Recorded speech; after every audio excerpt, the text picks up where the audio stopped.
Hey guys, tonight we're slipping into the creaky shoes of someone from the Middle Ages. Only it's not jousts or dragons waiting outside. Nope, it's the smell of damp straw. Your stomach's been growling for 2 days straight, and something just darted under the table, fast, furry. You're not entirely sure, but you think it might have been dinner. Imagine it. The wind groaning through wooden shutters, firelight flickering across a cracked bowl filled with nothing.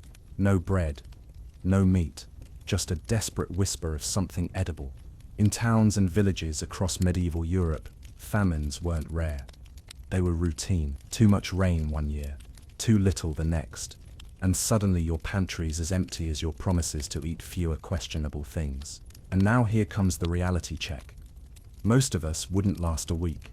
So before you get comfortable, take a moment to like the video and subscribe, but only if you genuinely enjoy what I do here. Also, tell me where you're watching from and what time it is. Midnight in Michigan, dawn in Dublin. Now, dim the lights, maybe turn on a fan for that soft background hum, and let's ease into tonight's journey together. Back then, surviving hunger didn't just mean skipping a snack, it meant scratching at frozen earth, hoping for roots, chasing birds with rocks, or yes, eyeballing the rat who just raided your grain sack. Crops failed all the time. You didn't need a natural disaster, just a wet summer or a dry spring. Without refrigeration, stored grain turned moldy, meat went rancid, and fish could disappear with one bad tide. People relied on the rhythm of the seasons, but nature danced to its own beat, and when it missed a step, the stomachs of thousands paid the price. Here's your historical fact drop.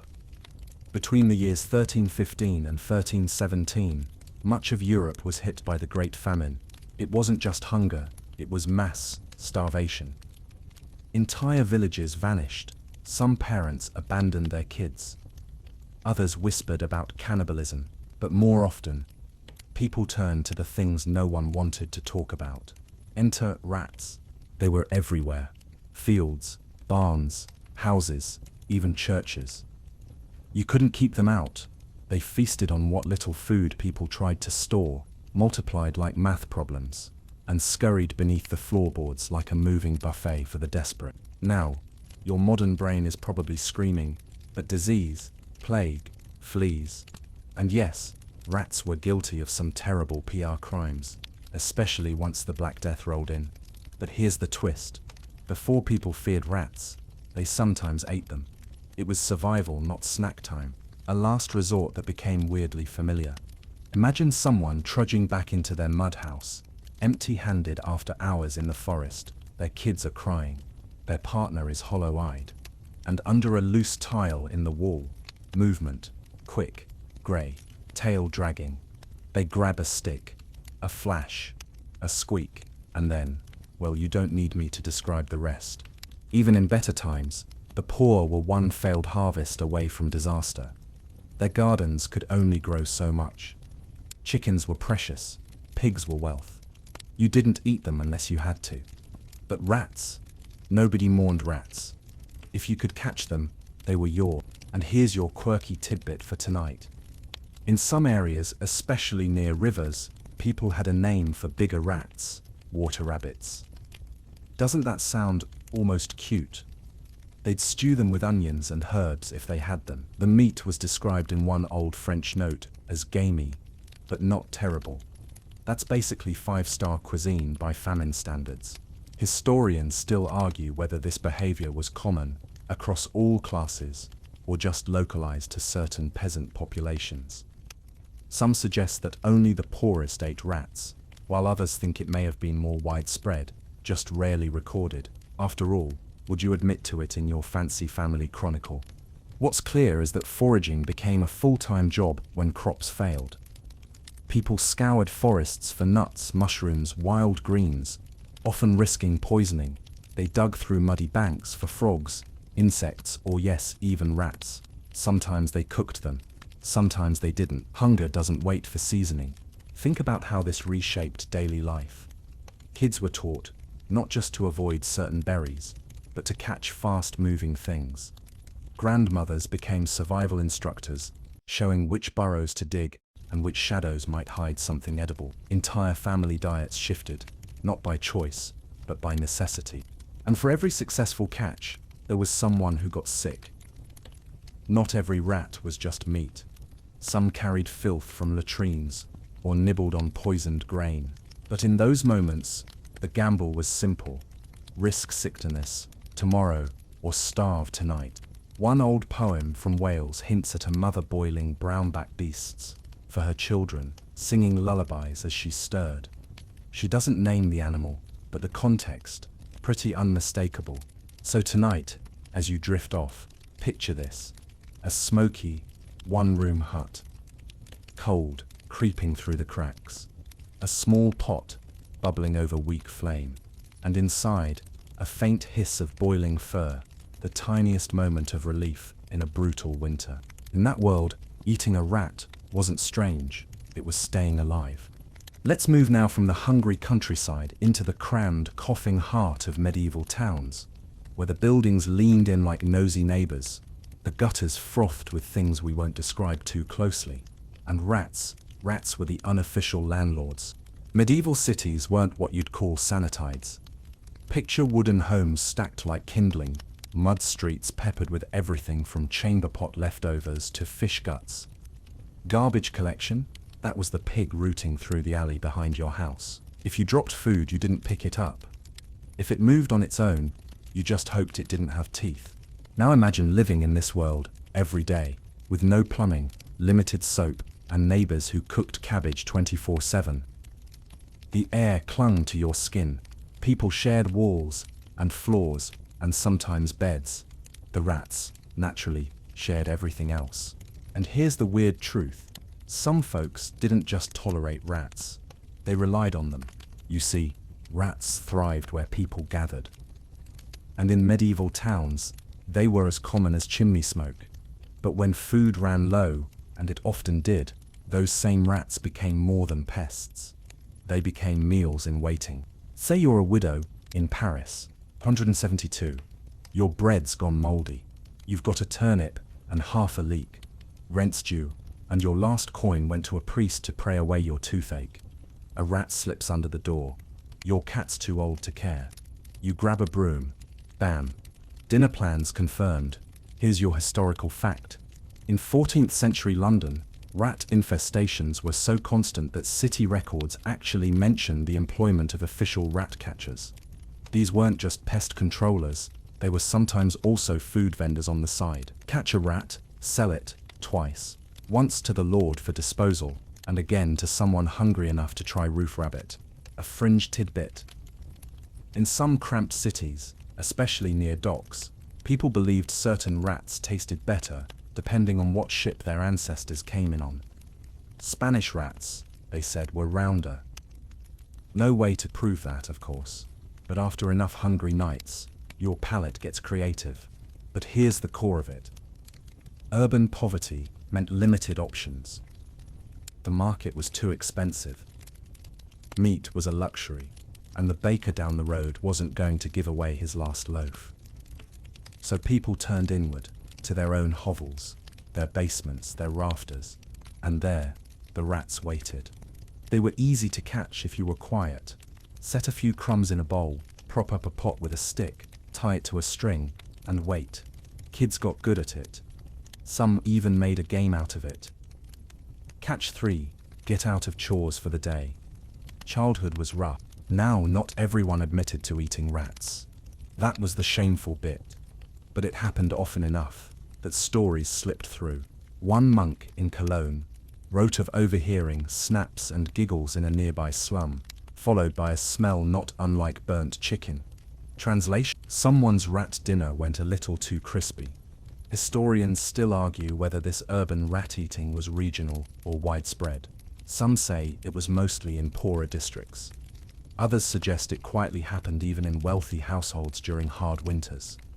After all, behind thick stone walls, who would know what was in the stew? And let's talk taste, because people did. The most common comparison: squirrel. Not a flavor you're familiar with. Think slightly greasy chicken with an earthy twist. Not terrible, not ideal, but edible. One lady in Florence reportedly cooked hers with vinegar and rosemary to mask the roof taste. People made jokes about it too. In street plays, you'd sometimes see a poor man lifting the lid of a pot and pulling out a tale with comic horror. The crowd laughed because they knew it wasn't just a joke. It was Tuesday, but not everyone was laughing. Disease spread fast in these cramped environments, and rats were part of the problem. That didn't stop the desperate from eating them. Hunger is louder than fear. And still, not all rats were eaten. Some were kept accidentally as pets. Children named them. Women warned them away with whispers. Rats became part of the urban soundtrack, but when the cupboards emptied, names meant nothing. One merchant journal tells of a family who boiled a rat during a meat shortage, then quietly buried the bones in the back alley. Not because they were ashamed, because the neighbor might come looking for leftovers. So tonight, as you curl deeper into your blanket, picture a cobbled street, slick with rain. A child with bare feet crouching by a crate, eyes locked on a twitching whisker in the dark. A pot ready on the fire, and a silence that means someone's home, and someone's hungry. Because in the medieval city, dinner didn't always come from the butcher. Sometimes, it came from the rafters. Word count. Awaiting, continue. You said. ChatGPT said. Section 3. Now let's climb up onto the battlements, where the wind howls like a hungry ghost, and the sky stretches dull and grey above a castle, under siege. Picture it, weeks, maybe months, with the gates sealed tight, and every eye watching the horizon for relief, or for enemy banners tightening their circle. The townspeople are inside, the soldiers are tired, the food, gone, or very close to it, and that scuffle in the shadows just turned into your main course. Siege warfare was, to put it mildly, a slow-motion disaster. Forget the charging knights and heroic trumpets. Most sieges were long, quiet, and miserable. If you were stuck inside, your days were ruled by hunger, boredom, and the constant dread of disease. And as the dried meat ran out, then the flour, then the barley, your attention turned to the only meat still darting through the halls: rats. They weren't exactly elusive. Stone castles were drafty, crumb-filled havens. Basements, kitchens, and storerooms all made excellent rat hotels. And during a siege, when everything edible vanished, the rats often got rounder. Why? Because they were still finding scraps, and when people noticed the rats were looking well-fed, well, you can probably guess what happened next. Here's your solid historical fact.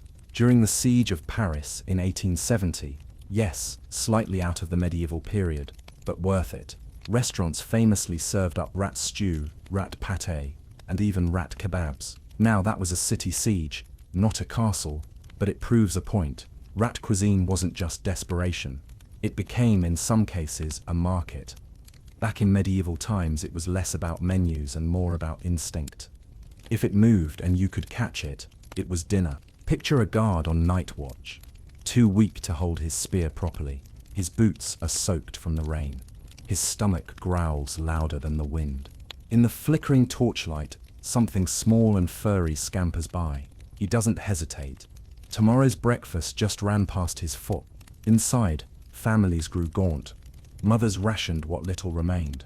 A spoonful of peas, a crust dipped in water, and when a rat was caught, they didn't ask questions. They cleaned it, boiled it, and shared it. Usually, in silence. Here's your quirky tidbit. In the siege of Rochester Castle, in 1215, it's rumored that defenders resorted to eating their boots. Not just chewing on leather, they actually boiled them. And you know what boots attract? Rats. So it's entirely possible that by the end, those same defenders were munching on both leather and whatever had been nibbling it. Historians still argue whether rats were considered a standard fallback during sieges, or just a last gasp option. Some castle records avoid the topic entirely, possibly out of shame, possibly because the record keepers didn't survive. Others include darkly humorous lines, like one from a besieged Scottish garrison that noted their kitchen grew teeth. Not poetry, just pure dread. Let's not forget how impossible it was to get new supplies. No one was running delivery carts through a battlefield. Siege lines stretched for miles, and breaking out meant dying quickly. So food became more than nutrition. It became politics. Lords had to decide who ate first. Often, that meant soldiers, then servants, then the rest. But rats were a loophole. No one claimed them. No one argued over who owned them. If you caught one, it was yours. And in that bleak calculus of survival, they were free range, locally sourced, zero coin protein. People got creative. They learned which traps worked best. They boiled meat in wine when they could, or vinegar to cut the odor. Rat fat was sometimes used like lard. One particularly bleak story tells of a family who hoarded bones, not for soup, but because rats liked to gnaw them. More rats meant more food later. Children played a strange double role, too small to fight, too hungry to rest. So they became rat catchers, poking into corners with sticks, setting clever little snares made from thread and buttons. Some castles even had contests among the youngest. Catch a rat, win a sip of broth. Childhood, redefined. But rats weren't just eaten, they were whispered about. Some claimed certain rats brought luck. One soldier supposedly kept a siege rat alive in a cage, feeding it crumbs while his comrades starved. When asked why, he said, "When it dies, so will I." It became an omen, a furry hourglass. And yet, despite all this grimness, there's something strangely human about it. In the worst moments, people adapt. They find a way. Rats weren't glamorous. They weren't safe. But they were there. And that made all the difference. So now, as you drift off, picture a fire dying low in a castle hearth, a battered cooking pot barely steaming, someone stirring slowly, and a pair of gleaming eyes watching from the shadows, waiting their turn in the stew. Because behind stone walls, when the world closed in, the line between pest and meal faded into nothing. Let's step now into winter, not the cozy, cocoa-sipping kind, but the bone-snapping cold that settles into your teeth and doesn't leave until spring. In medieval times, winter wasn't just a season. It was a slow, creeping threat that shrank food stores, froze rivers, and turned whole villages into hushed, snowbound waiting rooms for hunger. And in that frozen silence, the scurrying of rats was often the only reminder that something was still alive. Imagine a December night in a timber-framed cottage. The wind slips through the cracks in the walls, howling like some bored spirit. Your breath fogs in front of your face. You've burned the last of your firewood. The turnips are gone. Even the mold on the bread has frozen into crusty blue crystals. And from the corner of the room, scratch, scratch, dinner. Rats were winter survivors. While other creatures hibernated or migrated, rats adapted. They hid in hay, squeezed into root cellars, and nibbled at anything left unguarded. In the coldest months, they often became the only meat still moving, and for many medieval families, they were the one thing that didn't need to be hunted or bartered for. Here's your historical fact. In particularly brutal winters like the notorious winter of 1434 in Central Europe, entire regions reported mass starvation. Records from German monasteries mention villagers walking miles to beg at the gates, their cheeks hollow, their hands raw. And in some of those same entries there are vague lines about unclean meat being cooked in secret. Spoiler, they weren't talking about pork. People turned inward during winter. Roads vanished under snow. Markets closed. Rivers froze, cutting off fishing. Even the animals people usually relied on, pigs, goats, chickens, were either already eaten or had to be kept alive for spring. No one slaughtered lightly, but rats, no such moral debate. And that brings us to tonight's quirky tidbit. In parts of Eastern Europe, winter rat stews were flavored with juniper berries, not for taste, but to clear the sins from the pot. People believed cooking with certain herbs could purify otherwise questionable ingredients, culinary repentance if you will. Catching rats in winter required a different strategy. No open windows, no outdoor traps. You had to work within your own walls. Some people used pitfall traps near the hearth. Others simply waited in the dark, with a stick and infinite patience. Children, once again, were often the trappers. Their small hands and nimble movements made them perfect for sneaking up on a dozing rodent. But let's not romanticize it. The reality was bleak. Rats caught in winter were thinner, sometimes diseased. Boiling was essential, not just for flavor, but for survival. And in a desperate twist, the boiling water was sometimes used again the next night, stretched as long as possible like broth from a prayer. Historians still argue whether winter rat-eating was more common in the north, where winters were harsher, or in the south, where food preservation failed more often. Either way, the pattern's clear. When nature closed its pantry, humans opened their trap. Rats weren't just eaten, they were dissected for clues. If a rat had been nibbling grain, that meant there was grain somewhere. A well-fed rat was a walking treasure map. People even followed them, hoping to find hidden stores, forgotten corners, lost barrels. And sometimes when those searches turned up nothing, they simply caught the rat and made it the prize. But there was another layer to all this: shame. No one bragged about their rat dinner. In fact, people often pretended they hadn't eaten at all. Better to say you fasted than admit to chewing on a tail. One man in a Bohemian village was rumored to have roasted a rat and passed it off as pigeon. When his neighbors found out, they didn't shun him. They asked for the recipe. There were even winter folktales built around rats. In one French village, parents warned children that if they didn't behave, Le Rat Blanc would come from the snow and steal their dreams.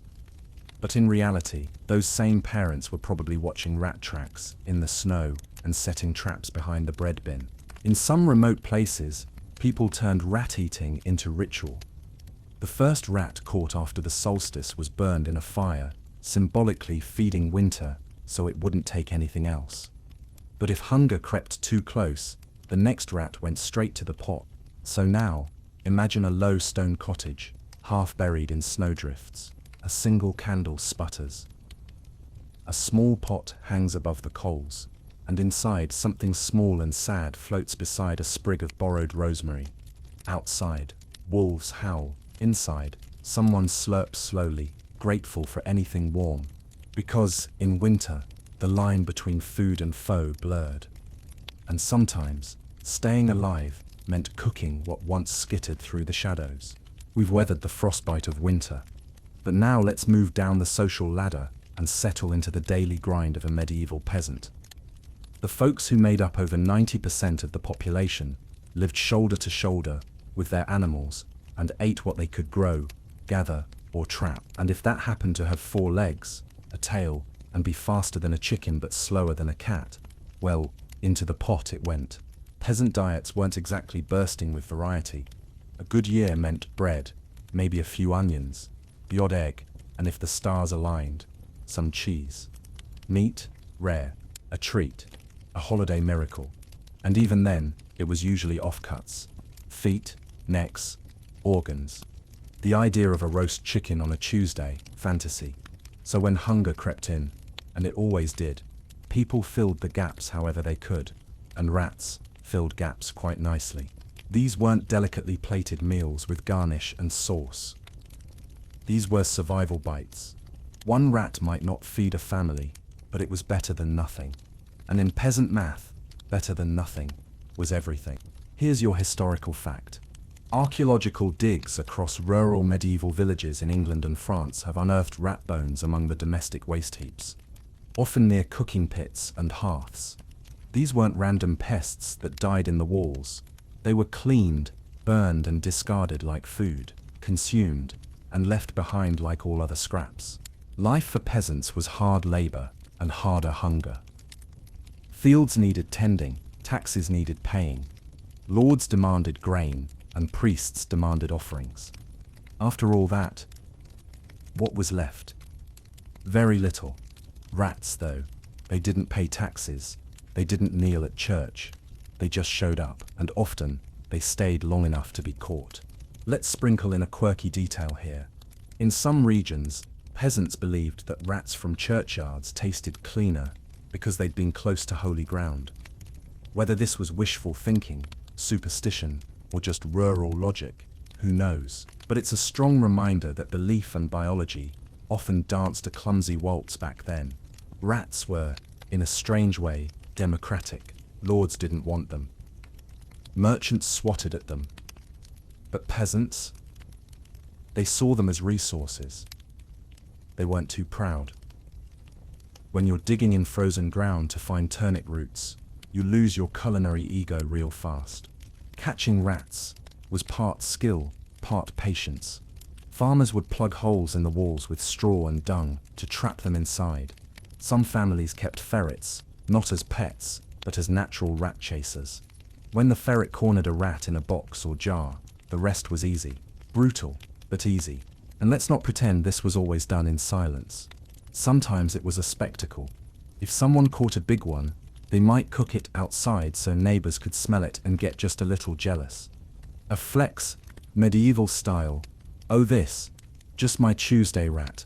Caught it by the grain shed, real fatty. Still, there was shame too. You never said rat out loud. You might say small game, or kitchen meat. Some areas even had nicknames like whisker stew, or field bird. The names helped people pretend, just for a moment, that they hadn't eaten something most would run from. Historians still argue whether rat consumption was a regular part of the diet, or only a last resort in famine, but evidence suggests it happened more often than the surviving records let on. After all, who would write down that they ate rodents? It wasn't a story you told your grandchildren, unless they were hungry too. The church, officially, frowned on it. Rats were seen as unclean in body and in symbolism, but local priests often turned a blind eye. After all, they knew who their congregation was, and sometimes they were just as hungry. One story from a remote Irish village tells of a priest caught fishing a rat out of a stew pot during Lent. When questioned, he said, "The Lord provides in odd ways. Can't argue with that, and here's the heart of it." Peasant life was about making do. Stretching the stretchable, living on the edge of empty, yet pushing forward anyway. Rats weren't delicacies. They weren't even preferences. They were survival. A chewy, stringy, twitchy form of staying alive. So tonight, as the day winds down, picture a thatched hut with smoke curling from a crooked chimney, a mother stirring a pot with one hand, nursing a baby with the other, her eldest crouched in the corner, eyes fixed on a twitching burlap sack. A successful hunt. One more day with something to eat. Because in the dirt and dust of peasant life, nothing was wasted.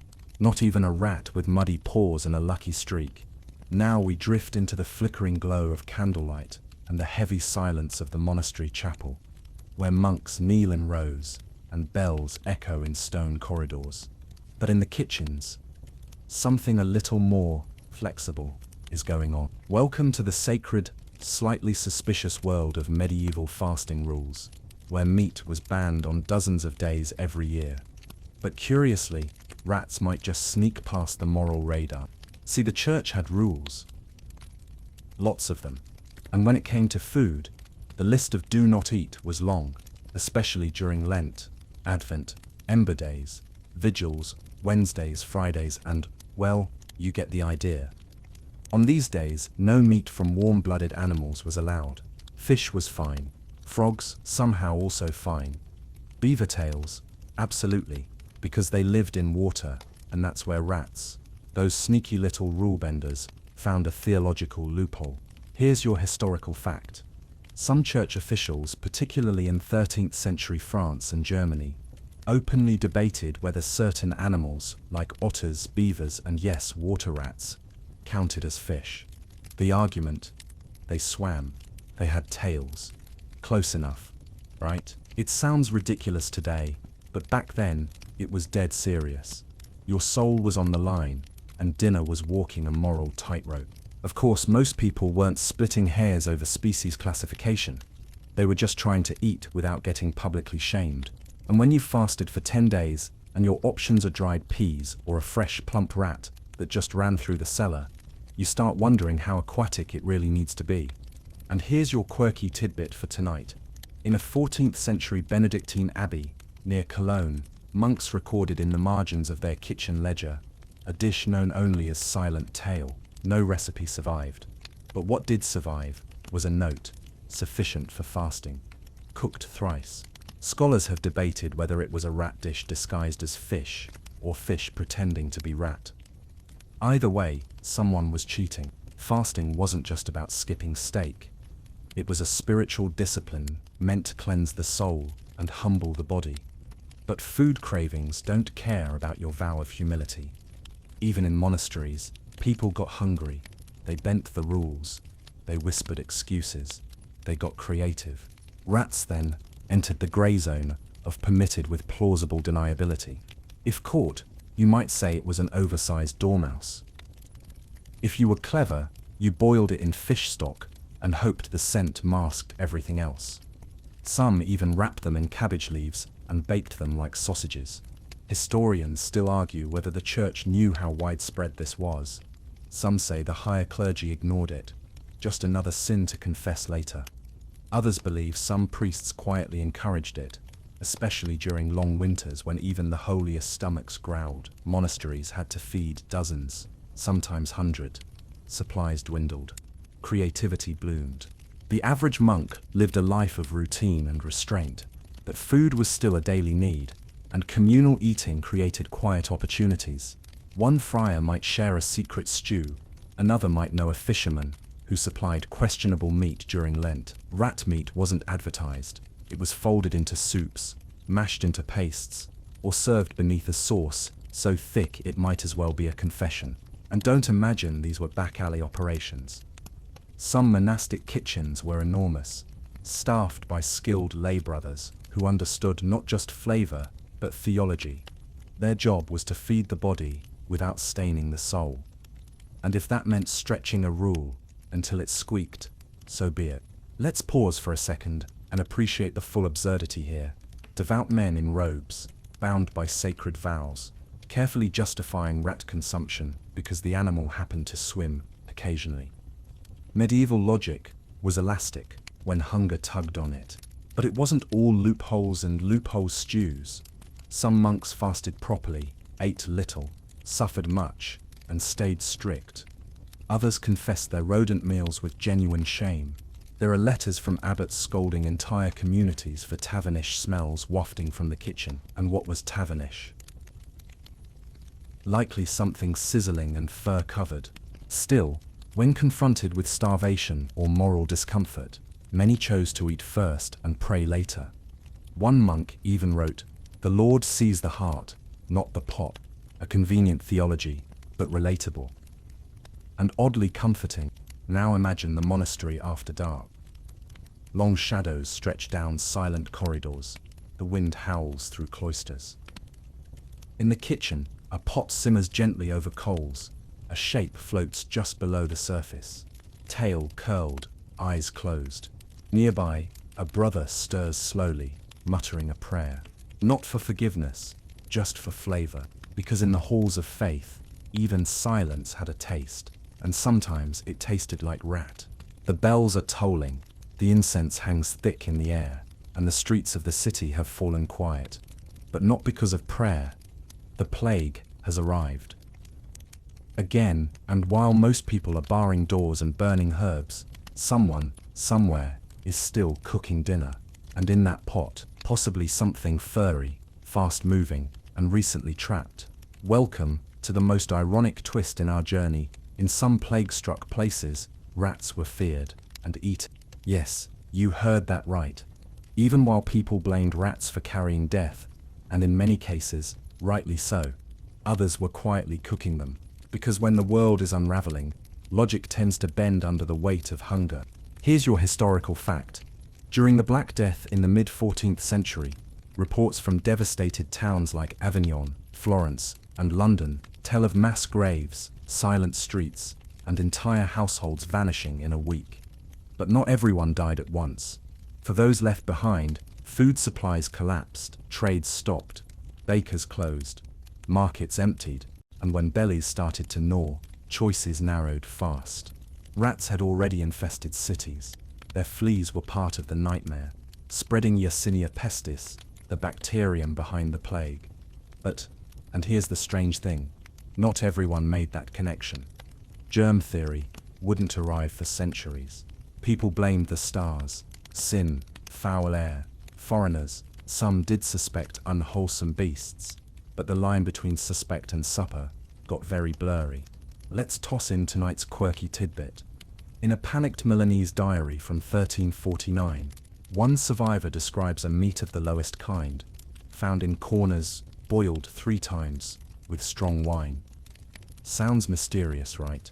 Except the passage ends with "it had whiskers still." Not a metaphor, not a joke, just dinner, plague edition. So why would anyone eat something potentially carrying death? First, not everyone believed rats were to blame. Rumors pointed in all directions. Some people thought the disease came from bad bread. Others believed it was God's punishment. And others, well, they saw a warm body and figured it might be their last chance to feel full. Historians still argue whether rat consumption increased during plagues, or simply continued out of necessity. Some believe fear of infection made people avoid them, while others say the opposite, that the collapse of food networks made rodent meat one of the few things still available. And once again, desperation won the argument. Think about it. Your town is quarantined. No one goes in or out. The baker hasn't been seen in a week. The market's been looted. You're down to some dried peas, a flask of vinegar, and the soft skittering behind the pantry door. Suddenly that sound isn't terrifying, it's hopeful. People boiled rats thoroughly during plagues, more so than usual. Whether they thought it burned away sin, disease, or just the fleas, the goal was the same. Kill whatever made it dangerous, and keep whatever made it edible. And when boiled long enough, almost anything becomes anonymous in a stew. This wasn't just a poor person's trick. Even wealthier households, once their pantries emptied, faced the same bleak options. In one letter from a Burgundian noblewoman, she writes, "We have kept ourselves on dried fruits and strange meats, which I do not name, for the Lord would frown. What she doesn't name. Likely not venison. And for those who kept cats, well, once the rats were eaten, sometimes the menu adjusted. But that's a tale for a darker night." What's fascinating is how people tried to manage the risk. Some homes designated one person as the skinner, someone to trap and gut the rat outside, away from the living area, in hopes of avoiding plague by distance. Others set traps in boiling water itself, dropping rats straight into hot wine as if that might chase off invisible demons. Folk remedies were everywhere. Rob the rat in salt first. Place it in moonlight for an hour. Bury the tail for luck. Humans, cornered by terror, have always made up rituals to feel in control, even if they're cooking death with garlic and bay leaves. And yet, even in the worst plague years, people still told jokes. One London tavern rhyme went, "The baker is dead, the butcher is fled, but rats still run and fill the bread." Dark humor, but humor nonetheless. When everything is crumbling, sometimes laughter's the only seasoning left. So now, picture a boarded-up cottage. Outside, silence. Inside, a mother and child huddle near a dwindling fire. A small iron pot bubbles, and inside, something small and grey curls as it cooks. The smell isn't good. The risk is worse. But in that moment, it's the only meal left. Because when the world ends slowly, and no one brings bread, even a plague rat looks like a chance to go on. Let's step away from the city gates, and deep into the scattered, scrappy rhythm of rural medieval life, where survival wasn't measured in gold or grain taxes, but in how long you could stretch your cabbage, how many eggs your hen laid, and how fast you could outwit the things living in your rafters. Out here, far from castles and clergy, the rules were simpler. If it didn't kill you and it fit in a pot, you ate it. This was the reality in isolated farms, hamlets, and edge-of-the-woods clearings. No market stalls, no tithes of fancy cheese, no surprise carts with dried figs and promises. Just the forest, your patch of dirt, the livestock you protected like family, and whatever else wandered too close to your stew pot, including, frequently, rats. Here's your historical fact. In rural villages across Eastern Europe and the British Isles, rat bones have been uncovered in domestic hearths, midden pits, and food refuse heaps, not as accidental droppings, but intentionally burned or butchered remains. When famine rolled in or winter dragged too long, rural people quietly turned to these reliable furry backups. Because here's the truth. Living on the edge of civilization meant no one came to help you. If your crop failed, if a storm tore up your field, if wolves stole your goat, you made do. You foraged, you trapped, you got creative.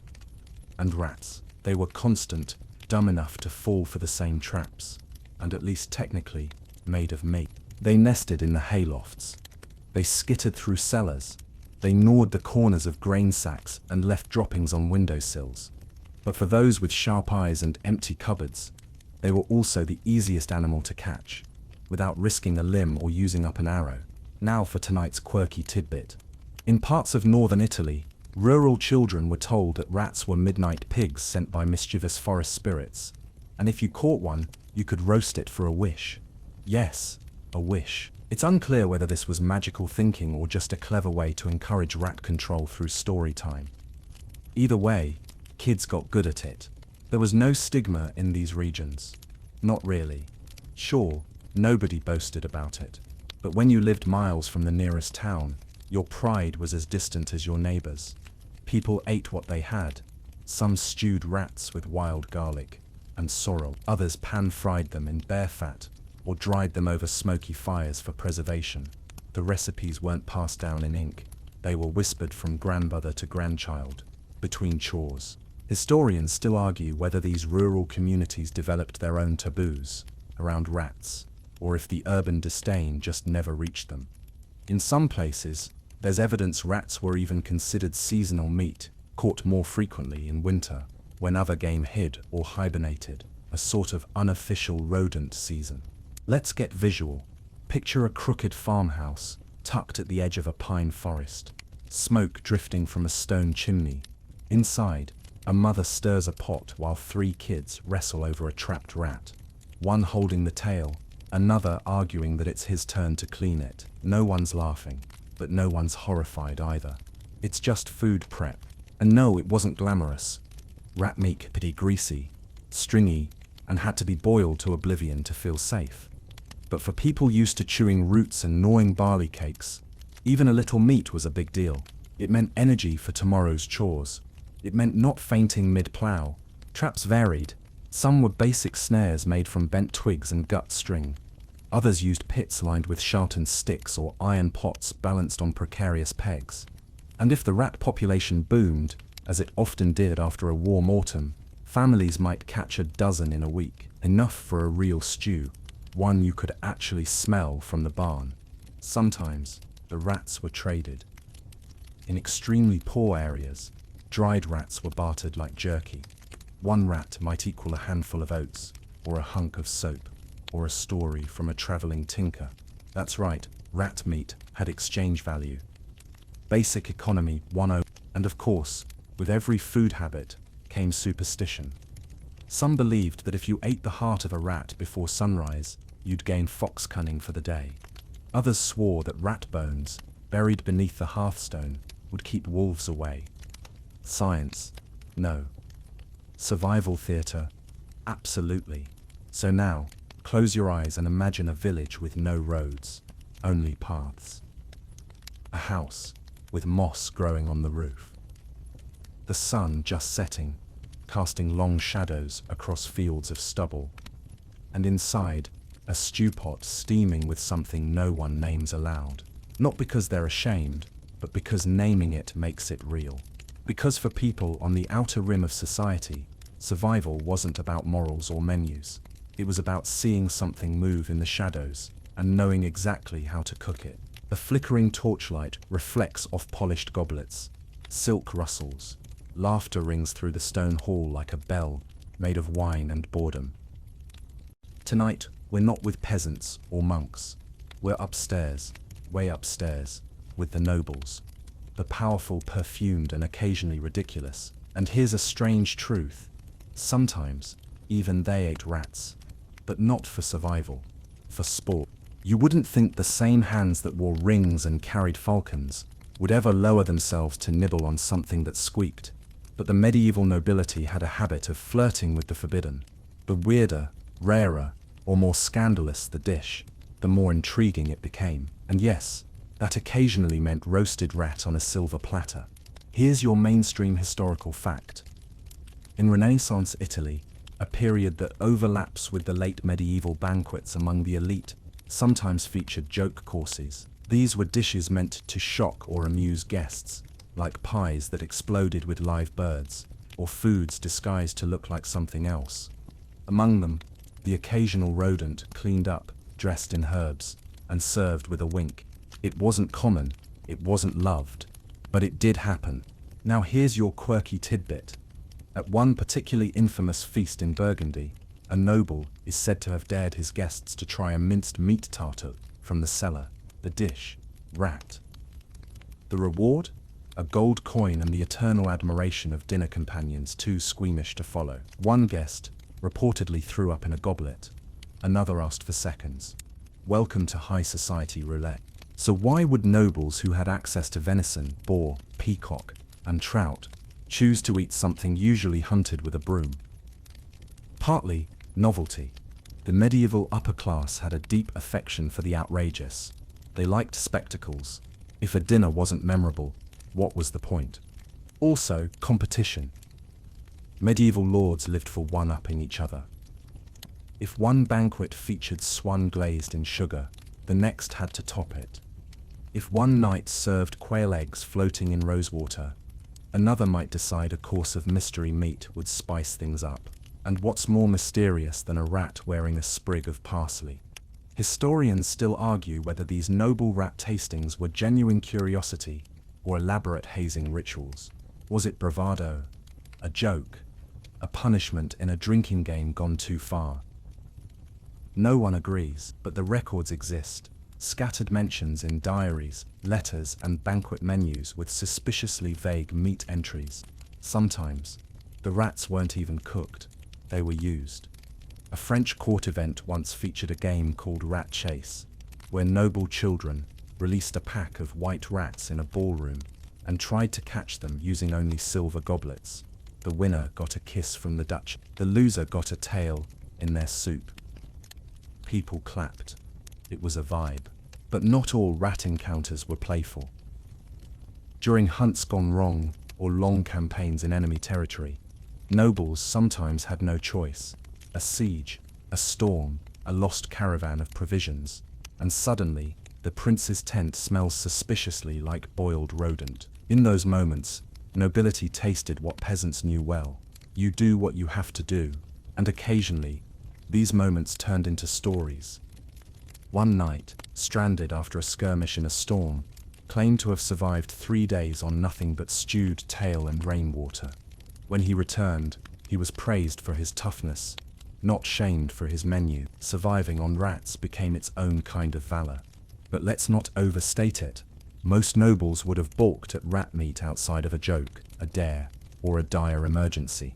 They had the money and the staff to avoid that fate. Still, the fact that it happened, even rarely, shows just how far the line between low and high could blur when curiosity, circumstance, or pure hubris took the reins. And let's not forget, rats themselves weren't uniform. Some were seen as wilder, more like squirrel or rabbit. In rural areas, certain kinds were hunted like game. A well-fed field rat was probably closer to modern bushmeat than inner-city garbage disposal. Add enough garlic and wine, and you might even convince yourself it wasn't that bad. Picture a long table, draped in velvet. Tapestries flutter in the breeze. Goblets clink, laughter rises. And in the center of the feast, a dish is revealed. Small, steaming, suspicious. Someone raises an eyebrow. Someone else bets a coin. A dagger slices into the meat. The taste, gamey. The story, priceless. Because even nobles at their most extravagant weren't immune to curiosity, or to the twisted thrill of eating something they absolutely shouldn't. Let's now slip into the quieter corners of history, the margins. Quite literally, picture a heavy leather-bound book, laid open on a monastery table, or a grease-stained parchment beside a hearth. Between the neat columns of script and prayer, something odd catches your eye. A doodle? A smudge? No, it's a note. A recipe, scrawled in haste. And the meat it mentions, not mutton, not pheasant, not even hare. It's something smaller. Something with a tail. Welcome to the hidden culinary footnotes of the medieval world, where rat recipes weren't trumpeted in grand cookbooks, but whispered in the spaces between. You see formal cookbooks of the time, written by or for the wealthy, rarely recorded peasant meals or survival foods. They favored opulence, roast swan, almond milk, custards, fish molded into dragons. But the real culinary story lived elsewhere. It lived in the margins, scribbled by cooks, scribes, or servants. And every now and then, those scribbles included instructions for preparing a rat. Here's your historical fact. In a 15th century German manuscript, known as Hausbuch der Mendelschen Zwölfbrüderstiftung, researchers found a side note on one page describing a preparation for small field beasts with skin peeled and stewed in vinegar. The handwriting is different from the main text. The ink is lighter, a marginal survival recipe. Most likely rat. Why would someone write that down in secret? Because this wasn't a recipe for entertainment. It was for emergencies, or more often, realities no one wanted to admit to publicly. When rat consumption happened, it wasn't shared with pride. But when it worked, when it didn't kill anyone, and actually satisfied hunger, it got remembered. Let's toss in tonight's quirky tidbit. One scribbled note found in an Italian ledger from the 1300s refers to a stew to fool the tongue, involving bay leaf, wine, cinnamon, and something only described as meat of the attic. If you guessed squirrel, you're half right, but historians believe it was most likely rat, a common attic resident in Italian farmhouses. These little footnotes are gold mines for understanding real medieval food culture. They show us what people actually ate when the feasting stopped. Not just lords and ladies, but cooks, farmers, nurses, and nuns. And they show that even in hard times, flavor mattered. The stews had herbs. The meat, when suspect, was masked in vinegar or wine. Some even included breadcrumbs to stretch the portion. Historians still debate how widespread this secret recipe sharing was. Were these notes common knowledge among servants, passed from kitchen to kitchen like underground code? Or were they solitary acts of survival scribbled for future memory? Some scholars think these were acts of quiet defiance, writing down the things no one wanted to speak aloud. You have to imagine the context. A starving household, a child crying, a cook rummaging through a nearly empty pantry, a rat trapped and skinned, and beside her, a prayer book. In the margin, she notes the ingredients: onion, vinegar, a pinch of salt. Not because she's proud, because next time, she wants it to taste better. And it wasn't just in monasteries or kitchens. Merchants sometimes jotted down food tricks in account ledgers. One trader wrote, "For lean time stew cellar meat, remove head. Always boil twice." Cellar meat. That wasn't beef, friends. That was whatever you caught living among the sacks of grain. These marginalia give us a glimpse of medieval life that official records erase. They remind us that food wasn't always a feast. It was often a gamble. Recipes weren't just guides for celebration. They were blueprints for not dying. And there's a strange comfort in the detail. The effort to season, the insistence on boiling, the care taken. Even when the subject was a rodent, people didn't want to suffer. They wanted to make it palatable. Even in survival, there was a human desire for decency, for taste, for dignity. So now, picture a kitchen with low ceilings and soot-blackened beams. A woman hunched over a pot, a rat skinned, cleaned, and unceremoniously dropped in. Behind her, a tattered book open on the table. Beside a passage about saints and sin, a scribbled line in faded ink. Boil once, drain, then boil again, with strong vinegar, better with onion. Because even in the darkest kitchens, someone took the time to leave instructions for the next hungry soul. who might need to know how to make a rat taste a little less like the ceiling it came from.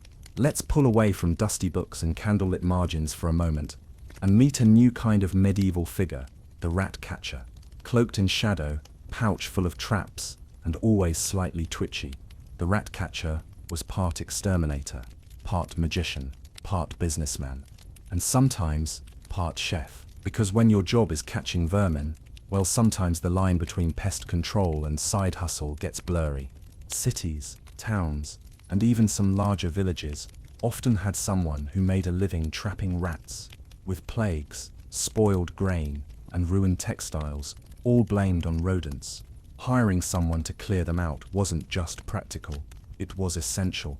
But once caught, not every rat was burned or buried. Some of them, depending on the circumstances, got repurposed. Here's your historical fact. In 14th century city records from York and Bruges, payments were recorded for rat removal services. The going rate varied, and in at least 2 entries, extra coin was granted for return of carcasses, which has puzzled historians. Why return them? One theory, so they could be weighed or sold. See, rat catchers didn't make a fortune. They worked in grime, got bitten often, and were sometimes blamed when rats came back, which of course they always did. So some of them made their coin stretch further by selling rats on the sly to desperate cooks, tavern kitchens, or quietly hungry neighbors.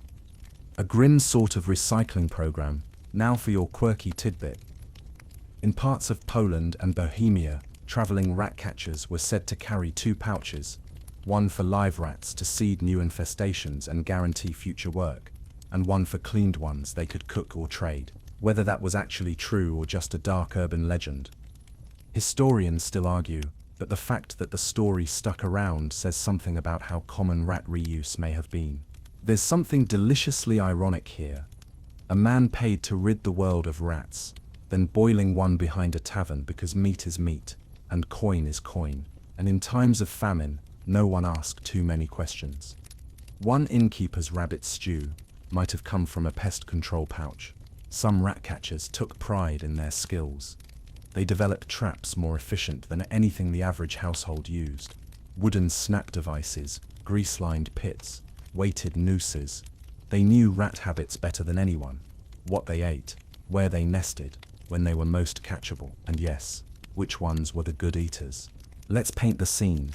A rat catcher, muddy to the knees, arrives at the rear of a tavern. He speaks to the cook in whispers. A small coin exchanges hands. A wrapped bundle is left behind. It's not contraband, not really, just something not listed on the menu. Later that night, 5 men drink strong ale and tear into a meat pie that's a little gamey, a little chewy, and a little anonymous. And this wasn't always a grim affair. Some rat catchers leaned into the mystery. One Czech ratman, nicknamed Old Stepan, was known to sprinkle his stew with caraway and serve it during winter feasts in poor neighborhoods. He claimed it kept the plague away. People laughed, then ate because they were hungry, and because caraway covers a lot of sins. Historians still debate the extent of this informal meat trade. Was it regional, driven by extreme famine only? Or just a quiet part of the underground economy? Hard to say, because rat catchers didn't keep ledgers, and customers rarely bragged. But the evidence, scattered references, odd food purchases, bone remains, points to a recurring pattern. If you caught it, you could sell it. If you sold it, someone would cook it. And despite their grungy reputation, rat catchers held a weird kind of power. They knew who was infested, who was hiding food, who was desperate enough to ask for something off the books. In times of plague, they were feared. In times of famine, they were followed. Imagine, if you will, a narrow alleyway behind a bakery. Steam curls from a vent. A man in patched boots crouches beside a sack. A whisper. A deal. A hot pie passed through a kitchen door, and the scent that follows isn't quite pork, not quite chicken, but definitely warm and welcome on a cold night. Because in the medieval marketplace, everything had a price, even the things that squeaked. Let's head out along the winding roads now. Dusty and sun-baked, past traders' carts loaded with strange spices, bronze trinkets, bolts of cloth, and occasionally something much weirder. Because as trade routes spread across medieval Europe, the Middle East, North Africa, and Asia, so did tastes. And tastes, as it turns out, can get pretty strange when you've been eating nothing but rye porridge for 6 years straight. So yes, sometimes, the idea of eating a rat didn't just come from desperation, it came from curiosity, from exposure, from people trying new things after meeting new people who were already eating them. Here's your historical fact. Along the Silk Road and Mediterranean trade routes, merchants and travelers brought more than just goods. They brought habits. In some regions, especially parts of Central and South Asia, rodent meat was not taboo. Large, wild rodents like bamboo rats or cane rats were hunted and eaten regularly. And travelers from Europe sometimes came home with more than just silk. They came home with stories, recipes, and craving. Think about it. You're a bored noble's younger son, sent on a pilgrimage or trade mission to Jerusalem. You spend months among unfamiliar spices, rich stews, roasted meats you can't always identify, and you learn that rat isn't always an insult. It's just food. You try it, you like it, you come home, and suddenly that little critter in the granary doesn't seem quite so unappetizing. Now here's your quirky tidbit. In one 13th century traveler's journal written by a merchant from Genoa, there's a brief passage about a meal he had in Baghdad that featured small game roasted on sticks, fat and sweet, tasting somewhat of almond. He didn't name the animal, but scholars believe, based on other context, it may have been a kind of wild rat cooked with cardamom and honey, not exactly famine food, more like a kebab with a secret. So, how does this get back to Europe? Slowly, subtly, not through public endorsement or royal feasts, but through influence. Cooks who traveled with merchants picked up ideas. Soldiers, returning from the Crusades, brought back more than just scars. They brought tales of delicious oddities, and those tales trickled into back kitchens and late-night tavern talk. Historians still argue how much influence these exotic tastes had on actual diets in Europe. Some believe the impact was more about flavor spices, techniques, methods. Others suggest it went deeper, that people began to question food taboos not out of need, but out of curiosity. And once a taboo is cracked, even a little, it becomes easier to eat that first tale. Now, let's say you're a tavern cook in Marseille in the 1290s. A sailor tells you about a spicy, grilled meat he had in Alexandria that tasted like squirrel, but cooked quicker. You don't have squirrel, but you do have something that fits the description and keeps nesting behind the ale barrels. Next thing you know, you're brushing rat meat with wine and thyme and grilling it in the courtyard after sunset. No one asks. No one tells. The bowl comes back clean. And sometimes, the inspiration was more local. In parts of southern France and Spain, large field rats, technically rodents, but more like wild guinea pigs, were already being eaten. Not daily, not loudly, but without as much scandal as you'd think, especially when flavored with saffron or paprika. Brought from the markets of Al-Andalus, as even a report thin, but intriguing, from a Florentine merchant who attended a dinner in Tunis, where many-legged beasts of small size were served beside couscous. And when he returned to Italy, he reportedly tried to recreate the meal with what vermin were available in his warehouse. Not exactly a Michelin star origin story, but it happened. Even spices played a role. Rats, when prepared well, could be masked with cumin, cinnamon, garlic, or clove. And as those spices became more accessible through trade, the idea of making tough, stringy meat taste good became more realistic. Suddenly, a desperate act became a culinary experiment. And that's the slippery slope. Once something tastes good enough, people stop asking what it was. As long as it doesn't kill them or look them in the eyes, dinner is dinner. So picture a seaside inn. Waves crashing outside. A pot simmering with unfamiliar smells. A group of travelers leaning in, their faces lit by firelight. A sailor takes a bite, nods, and says, "Tastes like home," and no one asks what home meant. They just reach for another spoonful. Because in a world where the road brought silks, glass beads, almonds and turmeric, it also brought an idea: maybe food didn't have to come from a butcher to be worth eating. Let's wander off the beaten track now. Not into the forests or kitchens, but into the strange shifting shadows of folklore. Because rats in the medieval imagination weren't just pests or protein. They were symbols, omens, sometimes villains, sometimes protectors. And yes, in a few dusty corners of Europe, some people believed that eating a rat could do more than fill your stomach. It could change your luck, or even your fate. Welcome to the realm of superstition, where rats were magic, and magic sometimes came with a recipe. Here's your historical fact.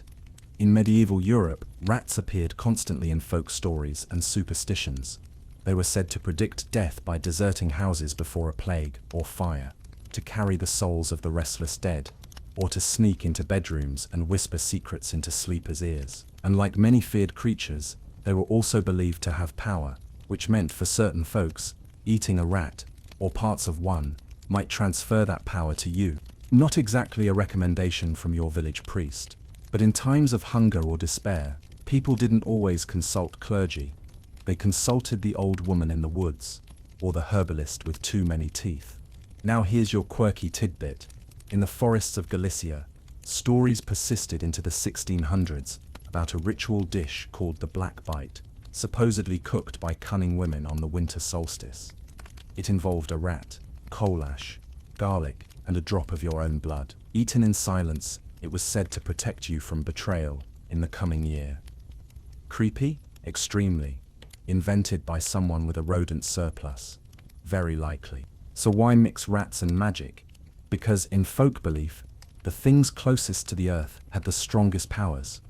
Rats lived underground. They survived poison. They slipped past walls and stole without being seen. They were survivors, thieves, shapeshifters, all qualities that someone might want to borrow when the world turned hostile. Historians still argue whether such stories ever led to actual rat-eating rituals, or whether they were just cautionary tales that blurred into desperate behavior. But evidence suggests there was at least some overlap. In parts of rural Germany, young men were said to eat rat tails before battle to gain low cunning and quickness. In Ireland, the bones of rats were sometimes buried under doorsteps to ward off evil, and occasionally bits were brewed into teas for obscure and alarming reasons. Of course, these weren't meals in the usual sense. These were symbolic, ritual, one-time acts designed to harness whatever energy people believed rats contained, and sometimes they overlapped with actual hunger. It's not hard to imagine a cold night, a hungry man, and a whispered story that says, "Eat this, and you'll be stronger tomorrow." That's a powerful mix of superstition and survival. Some stories went even further. In Slavic folklore, rats were believed to be able to smell lies and poison. One tale tells of a village healer who fed a rat stew to a sick child, not to nourish her, but to pull the sickness out. The girl lived. The story spread. And for a few decades, people boiled rats whenever someone coughed too hard in winter. It's worth noting that these tales rarely reached the official record. Church authorities condemned such rituals as heresy or witchcraft. But folk beliefs don't care what bishops think. They live in whispers, in grandmothers' warnings, in old songs sung half in jest. And that brings us to a darker edge. Accusations. In times of crisis, when neighbors turned on each other, eating rats could become a sign of something sinister. "She eats rats," they might whisper. "She must be a witch." And in a world where superstition ruled, that kind of rumor could end very badly. One French court record from 1478 includes the testimony of a village boy who claimed to see an old woman boiling mice and rats under moonlight, speaking in foreign words. She was accused of summoning demons. More likely, she was making soup. But fear doesn't wait for facts. Still, the line between folklore and survival stayed blurred. For every tale that condemned rat-eaters as cursed, there was another that quietly admired them. "He ate the rats and lived," someone might say. "He must be blessed." That's how myths grow out of the margins, out of the hunger, out of the need to explain the impossible. So now, picture a clearing in the woods. A cauldron bubbles gently. An old woman stirs something grey and steaming. Around her, children listen wide-eyed as she tells the story of the man who outran death because he ate a rat on the right night of the moon. The fire crackles, the stars wheel overhead, because sometimes survival needs more than calories. Sometimes it needs a story. The torches are lit, the banners torn, and the fields burned to ash. War has come, and with it, famine on horseback. Whether it was knights clashing in muddy fields, or mercenaries looting their way through entire provinces, a medieval battlefield wasn't just a place of blood, it was a place of hunger. And when the food ran out, even the proudest soldier, the most decorated captain, might find himself crouched behind a barn, roasting a rat on the end of a broken spear. This wasn't rare, it was routine. Here's your historical fact. During the 100 Years' War, chroniclers like Froissart recorded not only battles and politics, but the effects of war on the land. Empty fields, poisoned wells, destroyed granaries. As armies passed, they stripped everything edible. Civilians starved, and when soldiers couldn't pillage anymore, they turned inward, toward the only thing still moving, rats, hiding in ruins, and crawling through abandoned wagons. Armies lived off the land, which sounds noble until the land is dead. Soldiers scavenged. They ate stolen grain, half-rotten vegetables, dead horses, and whatever else they could find. But once a town had been burned or looted, it became a husk. And inside that husk, rats thrived. They followed the wreckage, feasting on human remains, leftover grain, and garbage. So naturally, hungry soldiers followed them. Here's tonight's quirky tidbit. A battered journal from a Burgundian archer describes a meal of 4 black rats and a handful of burnt barley, cooked in a helmet over open flame. He called it battle broth and joked that it tasted better than peace. Gallows humor at its finest. And these weren't just isolated acts. Rat consumption in war zones became a shared secret, a running joke, and in some cases, an informal ritual. One English longbow unit was said to chant a rhyme after killing one: better a rat than no meat at all. Boil it, skin it, guts and all. It's grim, but when your boots are full of mud and your belly's full of nothing, even rhyme helps the stew go down. Historians still argue whether armies encouraged or discouraged eating rats. Some commanders saw it as resourcefulness, others worried about disease or morale. But few tried to stop it. After all, feeding an army was nearly impossible in prolonged campaigns. If your men found food on their own, even if it had whiskers, you let them eat it. Picture a battlefield after the clash. Smoke rising, bodies everywhere, soldiers limping, looking for shelter. One group finds a ruined barn. No grain, no hay. But rats, oh yes.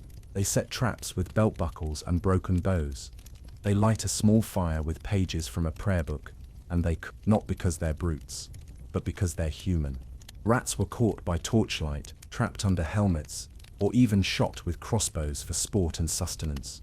One infamous tale from a siege in Gascony involves a knight bragging that he spitted 12 rats before the dawn. His squires didn't laugh. They asked for seconds. It wasn't just men-at-arms either. Camp followers, women, children, old men who traveled with armies also ate rats. They scouted ruined farmhouses, set snares, shared recipes. A boiled rat could be shared among 3 people. Add onions or garlic, if available, and it became something close to a meal. The shame, if there was any, disappeared quickly.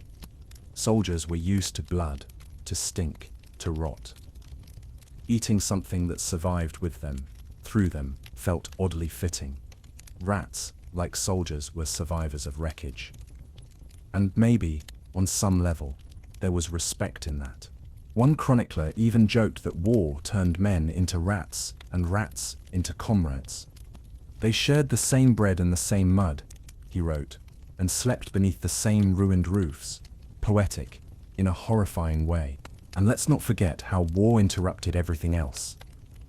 Farmers couldn't plant, traders couldn't travel, monasteries were looted, plague followed battle like a second army. In that chaos, what people once found unthinkable became routine. If you weren't eating rats, you were probably envying someone who was. So now, close your eyes and picture a war camp. The fighting is done. For now. Men sit in a circle, armor unbuckled, fingers greasy.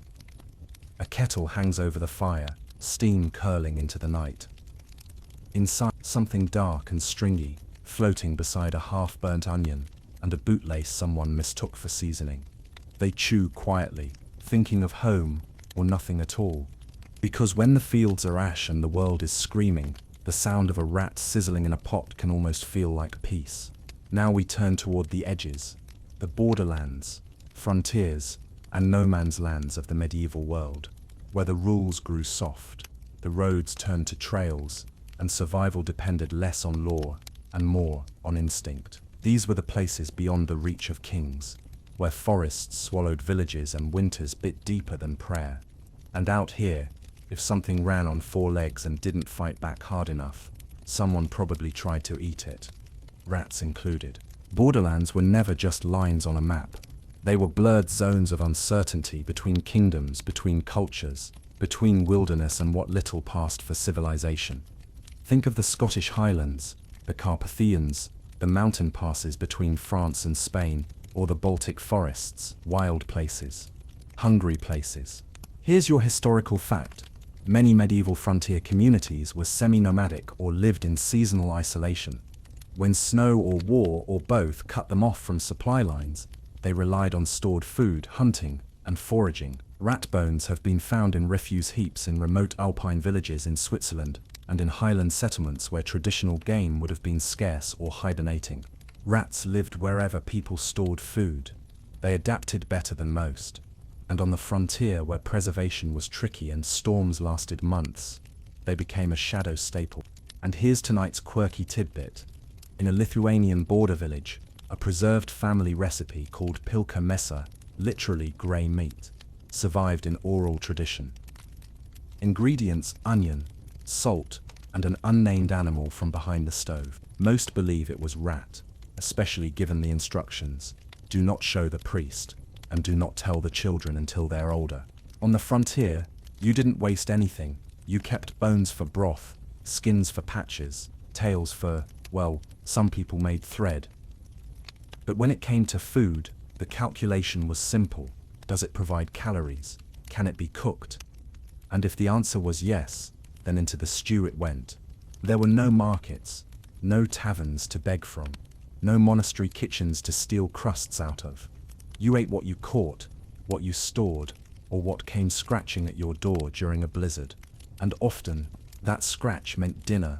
Trapping rats on the frontier was less about clever engineering and more about patience. Traps were dug into floors. Kids were posted near storage bins to watch for movement. At night, people slept with pots beside the bed, just in case they heard the telltale sound of claws on stone. Cooking wasn't fancy. Frontier stews often included root vegetables, dried herbs, or forest mushrooms. If you were lucky, a rat could be tossed in whole and boiled down until the bones separated clean. The smell, sharp. The taste, depends who you ask. But when your stomach's empty and the wind's howling through holes in the roof, even sour meat is meat. Historians still argue whether frontier communities saw rat eating as desperate, practical, or even normal. Some believe it was a last resort.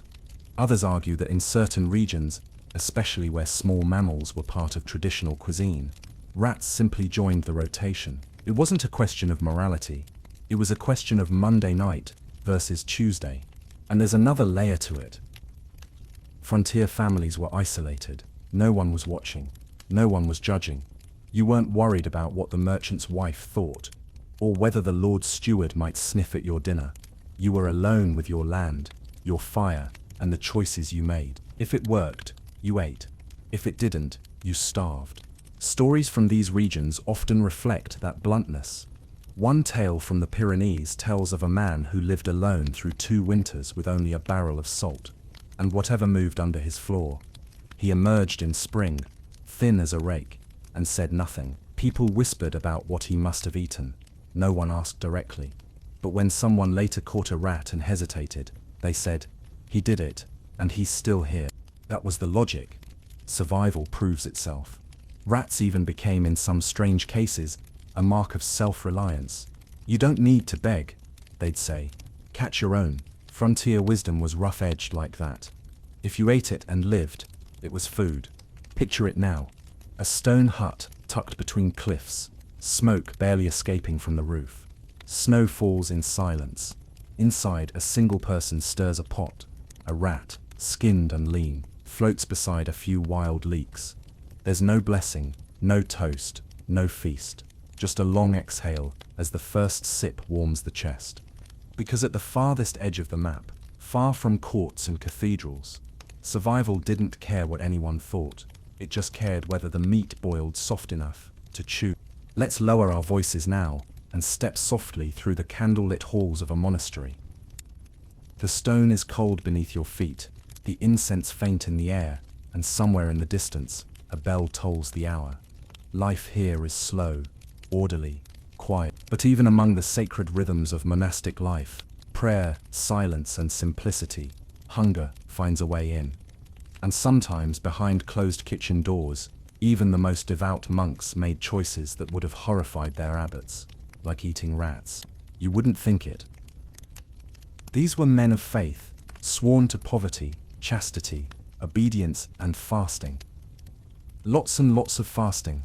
Depending on the order, monks could be required to abstain from meat for nearly half the year. That meant no beef, no pork, no chicken. Fish was allowed, and as we've learned, that left room for interpretation. Here's your historical fact. Many medieval monastic orders, particularly the Benedictines and Cistercians, kept strict dietary codes. However, records from several abbeys, notably in parts of France and northern Spain, include curious food purchases or notes about small flesh or cellicatch. These vague terms crop up most often during long fasts or lean winters, leading many historians to believe they were coded language for, well, monks were human. They got hungry. And when the rulebook said no meat, but the pantry said no food, they looked to the shadows. The little ones in the corners, the whiskered one. Tonight's quirky tidbit. In the margins of a 14th century Cistercian breviary, a bored or clever scribe doodled a rat next to the phrase "deliver us from temptation." Underneath, in smaller script, someone had added, "especially if it smells of stew." A joke, a confession, maybe both, and that's how it often went. Officially, monasteries followed the rules. Publicly, they avoided flesh. But privately, quietly, exceptions happened. Sometimes one monk caught a rat and shared it with a few others. Sometimes a lay brother, working in the kitchen, slipped one into a fasting stew, figuring that if no one knew, no one sinned. Historians still debate whether this was systemic or just individual lapses. Were entire monastic kitchens bending the rules? Or was it a lonely act, done in the cold by someone too hungry to think clearly? Evidence exists for both. Letters between abbots occasionally reference unauthorized pots or questionable broth. Not exactly damning, but enough to raise eyebrows. Rats were easy to catch in monasteries. The buildings were old, full of storage cellars, grain sacks, and undisturbed corners. Without cats to patrol the halls, some orders banned animals indoors. Rats had free rein. Monks would hear them at night chewing behind the walls, rustling under the floor. It's no surprise a few traps got set, but how did they cook them? Carefully, discreetly, often boiled 3 times to kill disease and dull the taste. Herbs from the monastery garden helped: sage, thyme, even fennel. Bread crusts, soaked in broth, made it thicker, more like real soup. One monk reportedly called it Lenten lamb. During a particularly grim winter, the spiritual conflict was real. Monks weren't immune to guilt. Eating a rat wasn't just a culinary choice, it was a theological crisis. Some confessed. Others didn't. One scribe wrote in his personal journal, "I took no pleasure in it, but the hunger was greater than my shame." That says it all. There were rumors too. stories of a brother who always had full cheeks during Lent, a kitchen that smelled too rich on fast days. One monastery had to replace its cook after an inspection found unblessed remains in the fire pit. No one named the creature. They didn't need to. Yet not all monks condemned it. Some rationalized it. The Lord made all things, one friar argued, and if a fish may be eaten for its swims, so too may a creature that shares its dampness. Dubious theology, but very convenient. And so, in the quiet of the cloister, where rules echoed louder than voices, small transgressions simmered in pots barely big enough to confess. Now imagine a snowy courtyard. The bells are silent. A lone monk tends the fire in the kitchen. In his pot, something small and grey curls beside a sprig of rosemary. He stirs slowly, muttering the psalms, not for piety, but for rhythm. And when the broth is ready, he ladles it into 3 bowls, and nothing is said. Because here, hunger is constant. Rules are carved in stone. But the stew is flexible. Out of the echoing stone halls and into the tangled lanes of a small village, let's shift our focus to the youngest and often hungriest survivors of medieval life, the children. Dirty-kneed, wide-eyed, half-wild from too little food and too much freedom. They weren't coddled, they weren't supervised much either. And when hunger clawed at their bellies, they didn't ask permission. They went looking, and what they often found, lurking in barns, hiding beneath storage bins, darting between the firewood, was rat. In many ways, children were the first line of foraging defense. Small enough to fit in crawl spaces, nimble enough to chase things down, and curious enough to eat something most adults would call unspeakable, especially if no one was watching. Here's your historical fact. Accounts from several monastic schools and village church registers include references to boys being punished for meat found during Lent, or taking food from the cellar unblessed and uncooked. While rarely named, some of these entries describe tails or bones later identified based on archaeological context as rodent remains. Rats were accessible. They were everywhere. And most importantly to a hungry child, they didn't require money or adult permission to catch. All you needed was nerve, a stick, and maybe a trick passed down from an older sibling. Kids learned early that if you jammed a stick in a rat hole and waited, something might squeak, and then supper was sorted. Tonight's quirky tidbit. In a Slavic children's rhyme, collected in the 16th century but likely far older, a verse goes, "Catch the tail, boil it thrice, eat in dark, and speak no vice." A bedtime chant? A dare? A memory of shared mischief? Either way, it paints a picture of young stomachs making do with what little squeaked by. Historians still argue about how common it was for children to independently seek out food like rats. Some suggest it was a behavior of only the poorest households. Others believe it happened quietly across classes, especially in winter or after failed harvests. In both scenarios, it was rarely punished harshly, because adults knew hunger when they saw it. Let's imagine a village morning. Parents gone to the fields, a fire smoldering low, 3 children crouched near the chicken coop, giggling in whispers. One holds a stick, one holds a sack. One's job is to stomp and shout. It's a plan. It's probably not a good one, but if it works, they'll have something to cook before nightfall. Once caught, the rat became part experiment, part secret. Some children burned off the fur directly in the fire, a trick they picked up from watching older cousins cook birds. Others tried to skin it with dull knives or shards of pottery. The meat, once separated, might be cooked in a tin pot with water and weeds, or just roasted on a spit and salted with whatever they could steal from the kitchen. There was a kind of pride in it, not spoken aloud, but carried in glances. If you caught a rat and fed your siblings, you were clever. Brave, slightly legendary. One shepherd's diary from Wales notes the Miller boys as having full cheeks in lean years and fewer hens than most, a not so subtle nod to their reputation for scurrying snacks. But there were dangers. Rats bit back, kids got sick, tails weren't always cleaned properly. Still, the line between risk and reward was blurry when your stomach screamed louder than your mother. Sometimes the line wasn't blurry at all, it was invisible. A boy catches a rat, eats it behind the barn, and never tells.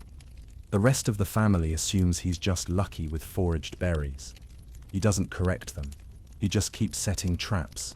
And sometimes, adults helped in quiet ways. A grandmother looking the other way while her granddaughter carries a pot out back.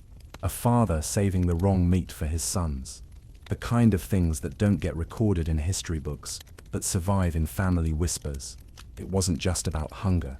It was about autonomy. Catching your own food, even if it was something scuttling and unloved, gave a child power, agency, a story to tell, a secret to keep, and maybe, just maybe, one full belly in a house where that was rare. So now, close your eyes and picture a dirt yard in twilight. A girl with tangled hair crouches by a woodpile, listening. She moves fast, silent. A squeal, a scramble, and she holds it up, victorious. Not with glee, not with horror, just with relief. Because in the eyes of a hungry child, a rat isn't a monster, it's lunch. The herbalist hut smells like dried lavender, vinegar, and something just slightly rotting. Clay jars line the walls, each labeled in a shaky hand. There's powdered root, crushed bark, dried petals, and tucked in a dusty corner, a cloth-wrapped bundle that most people wouldn't touch. Inside it, rat parts. Because believe it or not, rats weren't only eaten for survival. In medieval medicine, they were also medicine. Yes, this is real. Rats, tails and all, made their way into treatments for everything from baldness to the plague. And in the strange, sometimes hopeful, often horrifying world of pre-modern healing, ingesting rat was occasionally prescribed. Not for hunger, but for health. Here's your historical fact. In the 12th century medical text, Compendium Medicinae, a widely used reference across Europe, there's an entry advising the use of the ash of a burned rat, mixed with honey, to treat baldness. It wasn't just burned fur. Whole rats were dried or charred, then powdered. Sometimes they were boiled into oils, sometimes even eaten. Inward application, the text clarifies, that means swallowed, voluntarily. The logic wasn't as random as it sounds. Rats, considered tough, clever survivors, were thought to transfer those properties to the person who consumed them, and in a world where disease struck without warning and science didn't exist yet in any formal sense, any creature that thrived in the filth of a medieval city had to possess something worth harvesting. Here's your quirky tidbit. In parts of rural Wales, a 15th century folk recipe suggests roasting a rat, removing its tail, and mixing the cooked meat with milk and dried nettle to cure lung rot, likely tuberculosis. The recipe ends with the line, best taken warm, not knowing, a not so gentle nudge to feed it to the patient without telling them. Historians still argue how widespread rat-based remedies were. Some claim they were fringe practices, limited to remote regions or desperate circumstances.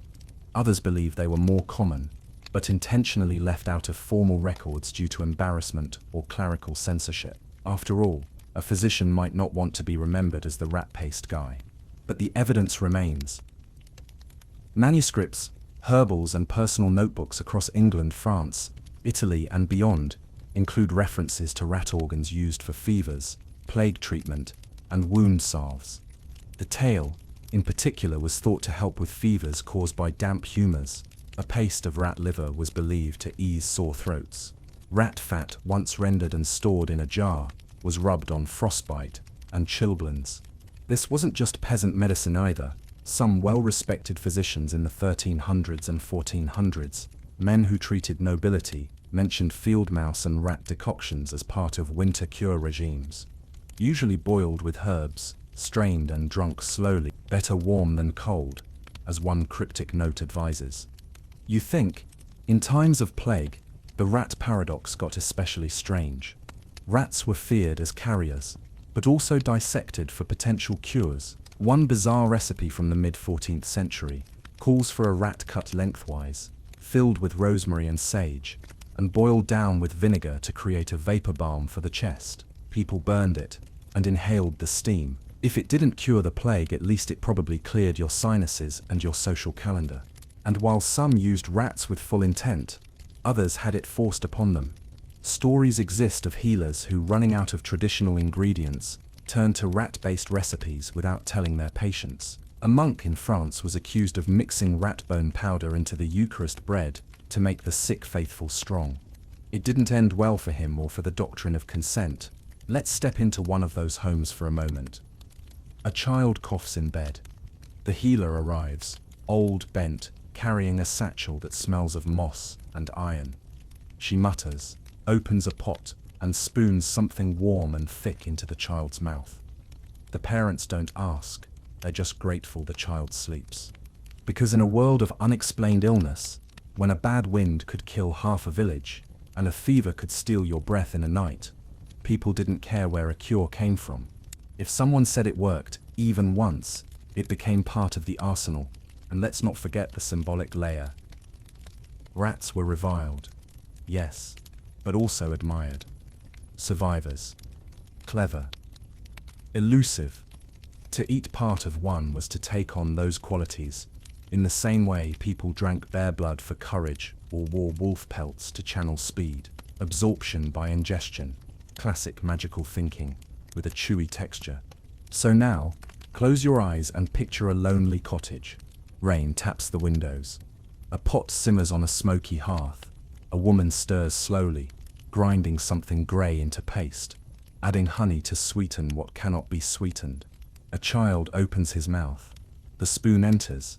Outside, the wind moans like a warning. Because in the strange math of medieval medicine, healing and horror often shared a bowl, and the rat, for all its filth, had a place at the table. The river's gone quiet. Fish traps sit empty. Mud clings to cracked banks where water once flowed deep and fast. In the distance, a farmer stares at the sky, hoping for clouds that never come. It's drought season, and when the rivers die, the fields soon follow. Crops shrivel, wells go dry, and food, not just scarce, but sacred, vanishes from even the most stubborn corners of the land. And in those dry days, when even the frogs have fled, people turn to the only creatures left behind. River rat. These weren't sewer dwellers or alley crawlers. These were sleek, semi-aquatic rodents, nutria, muskrats, and fat-bodied river rats that made their homes in reeds and burrows along the water's edge. And when the water disappeared, they were trapped in shrinking puddles of mud, slower than usual, easier to catch. You didn't have to go far to find them, just look where the fish used to be. Here's your historical fact. During severe droughts in the late Middle Ages, like the multi-year dry spells that hit parts of France and the Low Countries in the 1470s, records show a sharp increase in hunting licenses for low game, a euphemism that often included rats, rabbit, and other non-noble animals. These creatures, once beneath notice, became dinner. And your quirky tidbit, in a German village chronicle from the 15th century, there's an entry describing a drought year fish feast that featured 2 fat tails, skinned and soaked in ale, made to taste as river perch. The writer swore they fooled the local priest. Not the most honest Lent meal, but possibly one of the most creative. When water runs low, everything else collapses.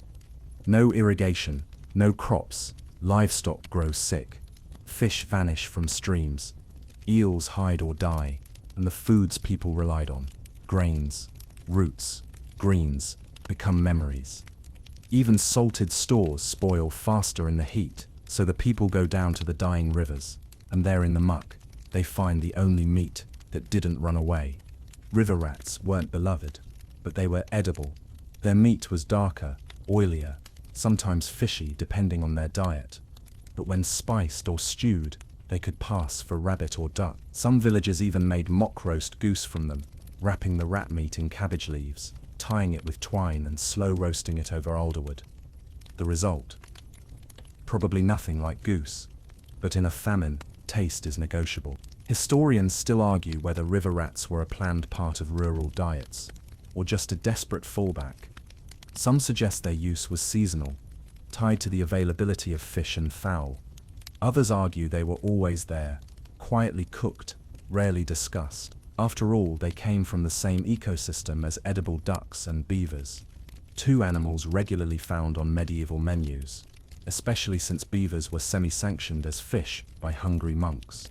And like everything in medieval life, it wasn't just about what you ate, but who saw you eat it. In hard times, a rat roast was shameful in the manor house, but on the riverbank, it was survival. You caught it, you cooked it, and maybe if no one else had caught one, you sold it. Yes, sold it. In drought-stricken areas, river rats were sometimes traded like fish, salted and hung, wrapped in cloth, or packed in mud to preserve them. They traveled short distances to feed other villagers. One Flemish village even had a word for this trade: waterpels, or water pelts, sold with or without meat.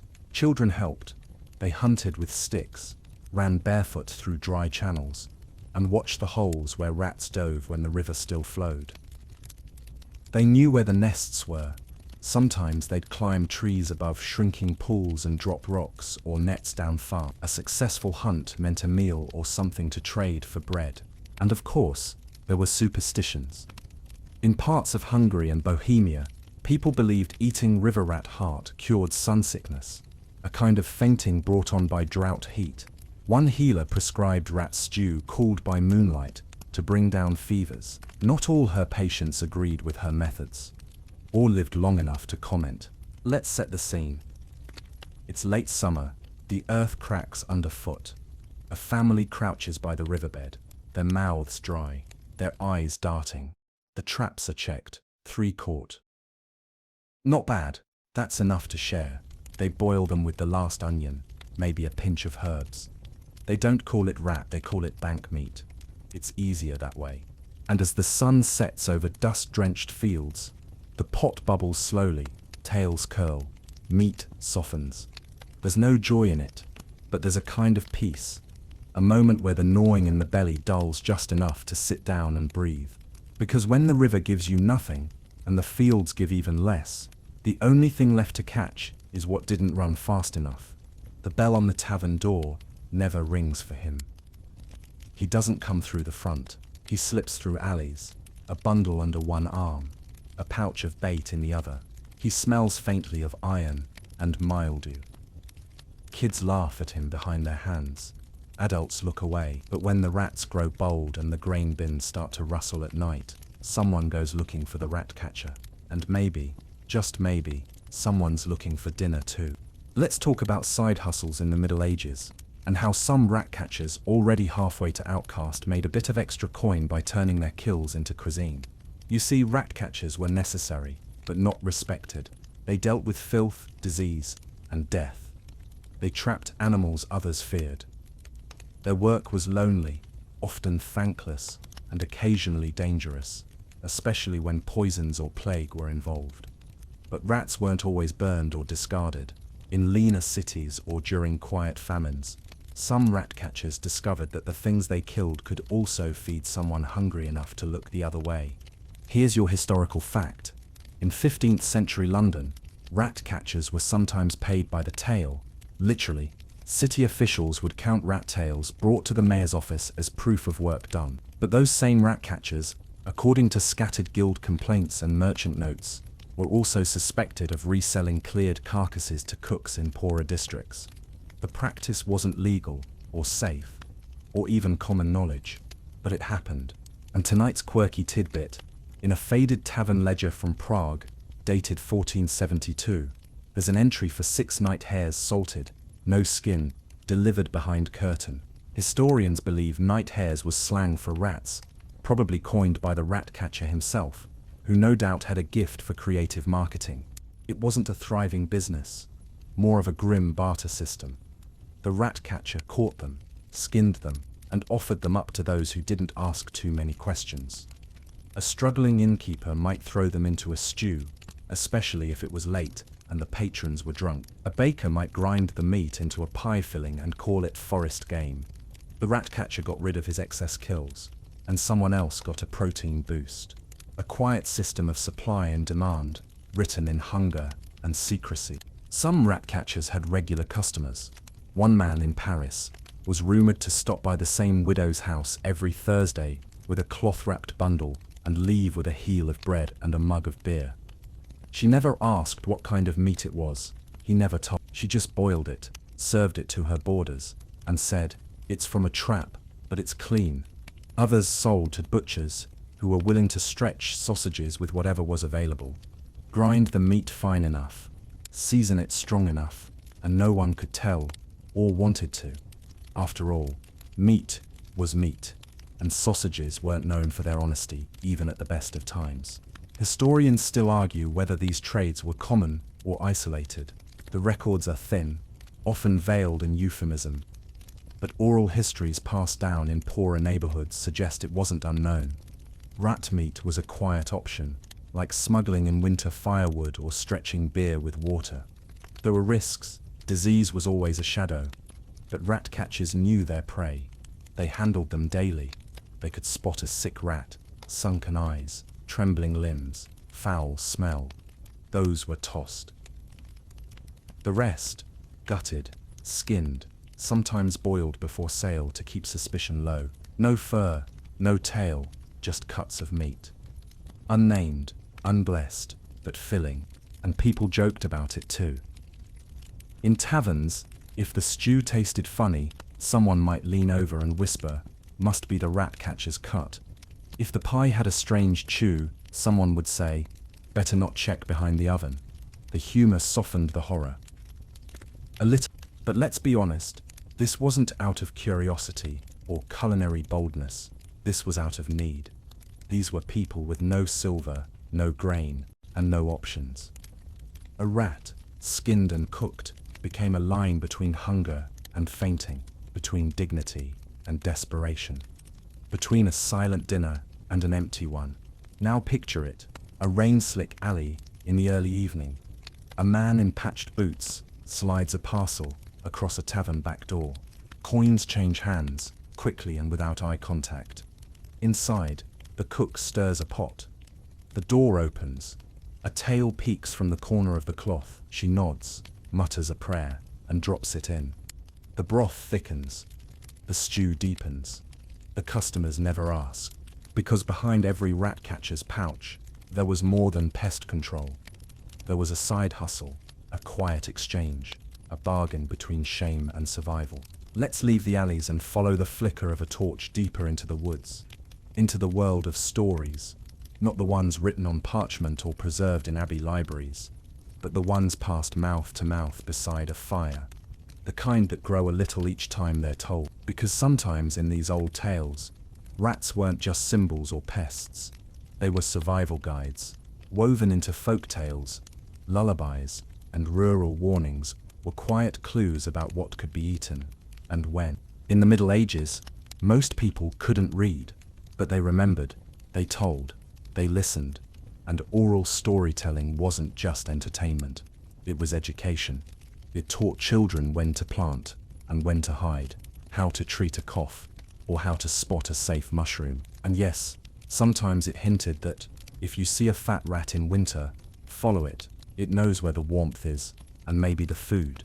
Here's your historical fact. In several collected oral traditions from Brittany, the Alps, and northern Wales, many finally written down in the 17th century, but clearly much older, rats are used as signposts in stories. Characters chase them to hidden cellars, follow them through ruined villages, or watch them feast to find forgotten grain stores. The implication isn't subtle. Rats know where the food is. Follow them and you might eat too. And your quirky tidbit. In a 16th century folk rhyme still whispered by shepherds in parts of Yorkshire, rats are described as kitchen crows and said to serve the wise who see the signs. There's even a line that goes, "Where whiskers twitch, the pot may fill." That's either metaphor or the sneakiest dinner recipe ever embedded in a bedtime song. These stories didn't openly say, "Eat rats." They didn't need to. Instead, they described people surviving, because they were clever, observant, and humble enough to take their cues from the lowest creatures. A girl who feeds on what a rat leaves behind and lives through the famine. A boy who mimics a rat's habits and avoids poison. A widow who stews shadow meat and survives the winter. It wasn't about glorifying rats. It was about decoding survival through narrative. You learn from what lives, and rats always live. Historians still argue whether these rat-related stories were grounded in common practice or metaphor.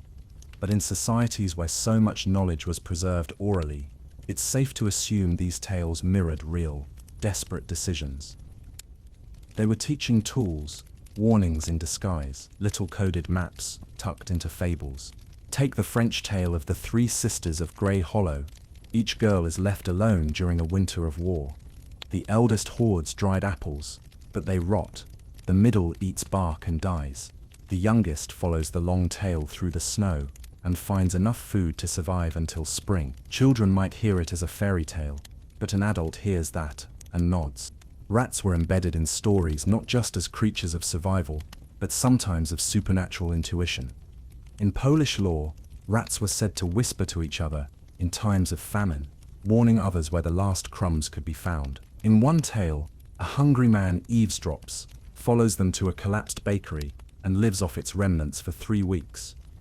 A myth, of course, but myths grow from kernels of truth, and these stories weren't confined to the countryside.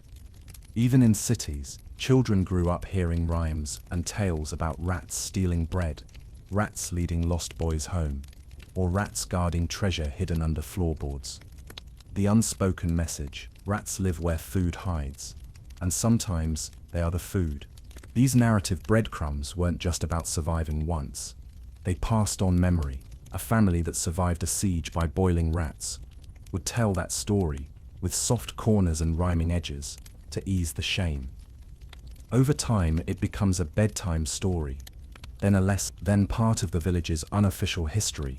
Imagine this: a grandmother stirring a pot, a child beside her, wide-eyed in the firelight, and when the frost came, the big rat with one ear led your great-uncle to the barn. Inside, they found oats, just enough. The child nods, not yet understanding that this is more than a story. It's a survival manual, passed down as poetry. Because in a world where books were rare and food even rarer, the best recipes didn't come from ink, they came from tales. And in those tales, rats didn't just scurry, they led, they taught, and sometimes they fed. The air is thick with smoke, not the kind that warms or comforts, but the kind that hides things. A black-robed figure moves quietly past a shuttered house. Inside, candles are lit at odd hours. Neighbors whisper. A chicken's blood stains the doorstep, and someone swears they saw a tail vanish beneath the curtain. In the charged atmosphere of medieval Europe, superstition, fear, and hunger often mixed into a dangerous stew, and at the center of some of those fears was rat-eating. Not just as desperation, but as dark art. Let's be clear. The connection between rats and witchcraft wasn't just invented in some 16th century panic. It had older roots, slowly growing from folklore, fear of disease, and the sheer otherness of the animal itself. Rats moved in silence. They survived poison. They came at night, and anything that didn't die when it should was suspicious. Here's your historical fact. In witch trial records from both France and Germany, particularly during the 15th century, several accused women were charged not just with flying, cursing, or consorting with demons, but with feasting on flesh that God forbade. In multiple cases, this was believed to include rat meat. Whether or not the accusations were true, the implication was clear. Eating a rat wasn't just filthy, it was unholy. And your quirky tidbit. In a trial from 1481 in Würzburg, a woman was accused of using rat broth to enchant a nobleman into marrying her. The details were vague, the testimonies second-hand, and the supposed potion, a mix of vinegar, crushed rose hips, and a tail, boiled to grey. There's no evidence the nobleman actually married anyone, but the rat, definitely on record. Of course, people had eaten rats for centuries by then, but the difference here was secrecy and intent. In times of famine, rat-eating was quiet and shameful, but not supernatural. In times of fear, especially during witch hunts, anything strange became suspect. And strange, in this context, meant desperate, unclean, possibly magical. Historians still argue whether rat consumption was genuinely seen as a sign of sorcery, or whether it was just a convenient accusation in a society already on edge. But what's clear is this: eating something outside the accepted food chain, especially something as feared and filthy as a rat, was often used to paint someone as other, dangerous, possibly evil. Sometimes, the link was indirect. Rats were said to carry messages for witches, or to be their familiars. A woman who kept rats might be seen as suspicious, even if she was just trying to trap and cook them. One village tale tells of a widow who fed a captured rat to her ailing daughter. When the girl recovered, neighbors said it wasn't healing, it was sorcery. The family left town within the week. Rats also appeared in spellbooks and grimoires, not always as ingredients, but as symbols of decay, shadow, and intrusion. Their tails were sometimes dried and powdered as part of curses. Their eyes, it was said, could be used to see lies in a husband's face. Total nonsense, maybe, but in a time when medicine and magic blurred, people were willing to believe anything that sounded both disgusting and powerful.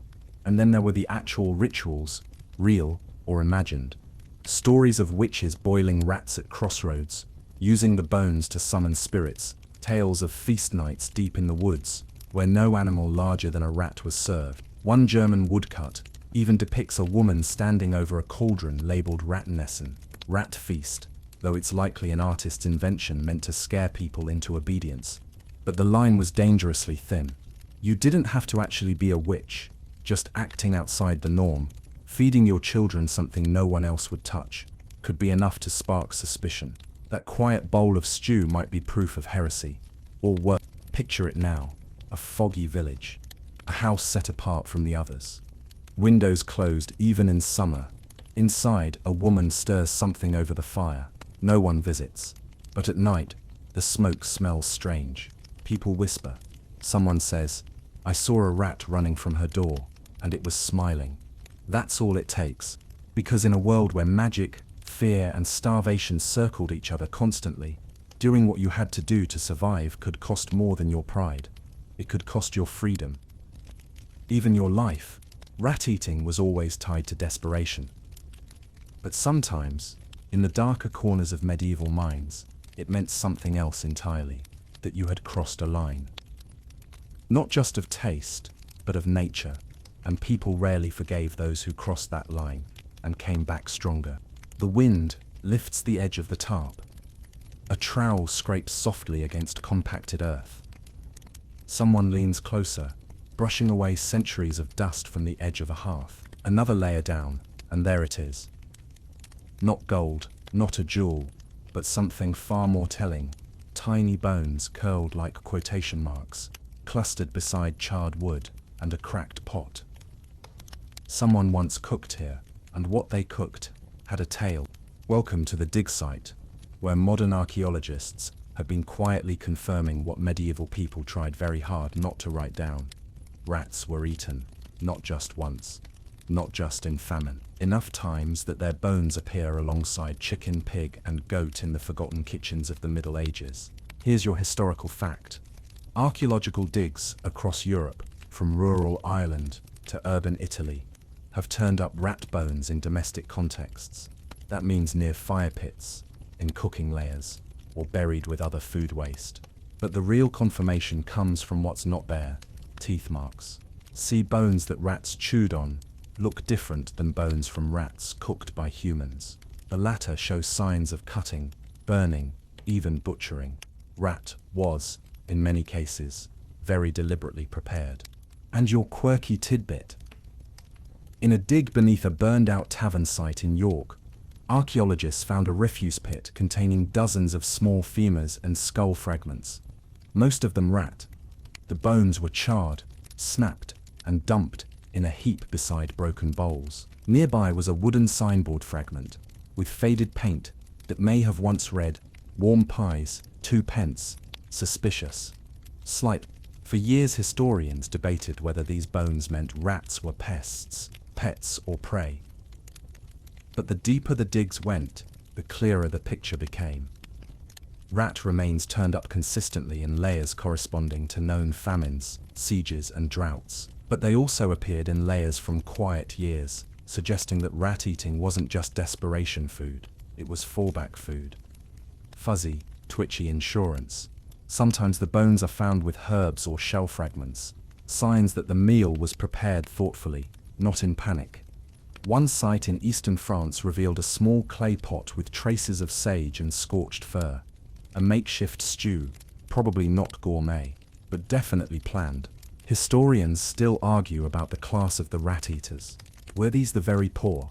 Were they isolated villagers, monastic servants, struggling urban cooks? The archaeological record doesn't offer names, just stories written in soot and bone, but the consistency of the evidence points to a quiet, broad reality. People ate rats, often carefully, and then tried to forget about it. Sometimes rats were even buried. Not in reverence, but in secrecy. Several dig sites show small, shallow graves of rat bones, separate from other kitchen waste. Maybe they weren't proud of the meal. Maybe they feared judgment. Maybe they just didn't want to attract more rats. Whatever the reason, the gesture feels intentional. One site in northern Italy yielded something stranger still. A rat skeleton buried whole in a child's bedroom floor, beneath a hearthstone. Some scholars think it was a talisman. Others think the child loved it. Still others wonder if the family had eaten its siblings, and this one was spared as an apology. The bones can't say. They only sit and whisper in calcium and ash. But archaeology doesn't stop at bones. In a few rare cases, residue analysis has revealed traces of animal fat clinging to the insides of old cooking pots. Most are from pigs or goats, but in one battered pot from rural Bohemia, the lipid profile suggested rodent fat, most likely rat, mixed with barley and nettle. A soup, maybe, or a porridge. Not an accident. Picture this. A dig team crouched under a canopy, brushing centuries from a cracked hearth. A cluster of bones, a curled tail, char. A story, not written in ink, but etched in ash. A family, or a widow, or a tenant worker, once sat here. Cold, hungry, and they made do with what moved in the walls. And this is what archaeology gives us. Not just confirmation, but compassion. A reminder that behind every skeleton was a beating heart, a rumbling stomach, and a night when someone said, "It's not much, but it's warm." So tonight, as you rest, imagine a low fire flickering against stone, a clay bowl in a tired hand, the scrape of a wooden spoon. No feast, no laughter, just the quiet rhythm of survival, waiting to be uncovered. Centuries later, by someone with a trowel and a careful touch. Because the past doesn't just whisper in words. Sometimes it chews its way back up through the dirt, even in the most righteous of times. Not every eye was watching. Not every priest listened closely. Not every sin was confessed. Behind closed doors and under dim candlelight, people made choices, some quiet, some shameful, some necessary, and sometimes those choices involved boiling a rat and praying no one asked what was in the pot. Because when it came to food, especially in the context of religious life, the church had a lot to say. There were fast days, meat bans, purity laws, and a long list of things you absolutely definitely should not eat. But not everyone followed those rules as closely as the scrolls implied, and when it came to rats, the official silence could be deafening. Here's your historical fact. In confession manuals used by parish priests during the 14th and 15th centuries, gluttony was addressed in detail. But eating rat meat is rarely, if ever, mentioned specifically. Why? Probably because it was so taboo, so low, so quietly assumed to be a last resort, that even the church didn't want to name it outright. But it happened, and priests often knew. Confessions were sacred spaces. Priests were expected to forgive, guide, and protect the soul. But when someone whispered that they'd eaten unclean flesh, the priest didn't always recoil, especially if he'd done the same. And here's your quirky tidbit. In a small church outside Avignon, graffiti scratched into the choir stalls includes a tiny drawing of a rat beside the words "Forgive the tail." Some believe it was a joke among bored altar boys. Others think it was a quiet confession carved in wood. Either way, it lingers. Half penance, half punchline. Historians still debate how many clergy bent the rules during famine. Some likely upheld their vows. Others, isolated or starving, quietly improvised. Records from monastic audits occasionally mention questionable stew or meat of indeterminate source served on fast days. One abbot reprimanded his kitchen for flesh that wore no hooves. That narrows it down. The idea wasn't to rebel, it was to survive. And when faith meets famine, mercy tends to win. Priests living among their flock saw the hunger firsthand. They knew which parishioners were skipping mass because they hadn't eaten in 2 days. They heard the quiet, tearful admissions. And when someone said, "Father, I ate something I shouldn't," he didn't ask what, he just nodded, offered penance, and suggested they boil it longer next time. In some villages, the local priest may have been the least judgmental about rat eating, because he was doing the same. Far from bishops and councils, deep in rural parishes, rules softened with the seasons. A rat in the cellar meant one more meal before the pantry ran dry, and if the Lord provides, who's to argue about his packaging? Even sermons hinted at it. A few sparse transcripts survive, where priests compare Christ's 40 days in the wilderness to the bitter broth we must sometimes drink. No details, but the imagery was familiar. Confession itself could be complicated. Some people confessed not the eating, but the lying. "I told my child it was rabbit," one woman reportedly admitted. "I knew it was not." Is the lie worse than the meat? The priest's answer isn't recorded, but the fact that she came to ask says something. And some didn't confess at all. Because what's the point of shaming something that saved your life? What's the sin in staying alive? Picture a dim chapel, empty in the late hours. A priest kneels in prayer. His hands are clean, but under his nails is the faint scent of smoke and broth. In the rectory kitchen, a pot still simmers. The meat, unnamed. The prayer, sincere. The church didn't always look away. Sometimes it punished, sometimes it preached, but often, in the dark corners of real life, it chose silence. Not approval, just understanding. So as the candles burn low tonight, imagine a household with the curtains drawn, a pot on the fire, a priest at the table, quietly blessing the food. He knows it's not allowed. He knows it's not noble, but he also knows this. Hunger is louder than doctrine. And tomorrow, in the confessional, when someone whispers, "Forgive me, Father, for I have eaten," he will say what he always says, "You are forgiven. Boil it longer next time." The rats are long gone now. The walls are quiet. The stew pot's been scrubbed, and what's left is only memory, sharp, bitter, and necessary. But before we close the story, let's chase one last scurry through the attic of the past, through the lingering myths and the glimmers of truth hiding beneath them. Because whether whispered in taverns or written in disgust centuries later, the idea of medieval people eating rats didn't vanish. It multiplied, twisted, and stuck in the collective imagination like grease on old cloth. You've probably heard the joke, some version of it. People in the Middle Ages ate rats, right? It's usually followed by a wrinkled nose, a chuckle, a sense of distance. But the real story is both messier and more meaningful. Yes, some people ate rats, but no, they didn't do it for fun. And the reasons they did, well, they say more about the human will than any banquet ever could. Here's your historical fact. By the early Renaissance, writers had already begun mocking the barbaric habits of their medieval predecessors. A 16th century satirist from Venice scoffed at the rat munchers of the northern provinces, pretending they feasted on rodents out of tradition. But these jokes ignored the reality. The people they mocked had lived through famines, wars, sieges, plagues, and they'd survived. And for your final quirky tidbit, in Shakespeare's The Tempest, there's a line where Caliban says he'll dig pig nuts, and with my long nails will I pry up rats. It's a blink and you miss it moment.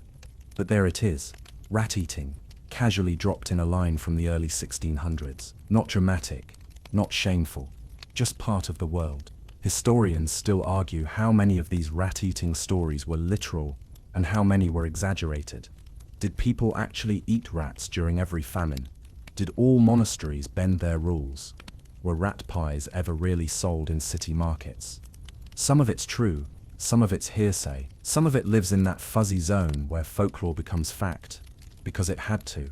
But what we know, beyond doubt, is this.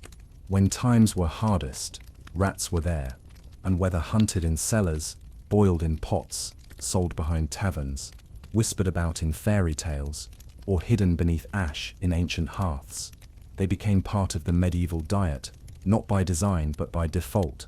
And when you think about it, that fact alone changes how we see the people of the past.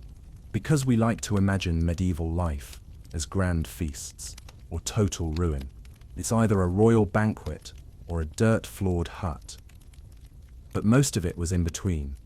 Most of it was someone making choices with nothing left, someone catching something fast and furry and turning it into just enough food to survive one more day. Someone doing what they had to. Quietly, repeatedly. There's a strange kind of dignity in that. Not glamour, not nobility, just endurance. So as we close this story, remember the girl crouched by the woodpile, the monk stirring in silence, the child singing about tale stew in the dark. They weren't heroes, they weren't villain, they were just people, caught in hard years, doing what humans always do when the world tightens around them. They adapted, they endured, they survived. Let the fire die down now. The world we've wandered tonight, the cold huts, the cracked wells, the whispering kitchens, is growing quiet. The pots have stopped boiling, the traps are empty, and the stories, well, they're sleeping too. You've made it all the way to the end of this journey, 25 rooms in the long, winding house of medieval hunger, and if your mind is still spinning with tailbones and flickering candlelight, that's okay.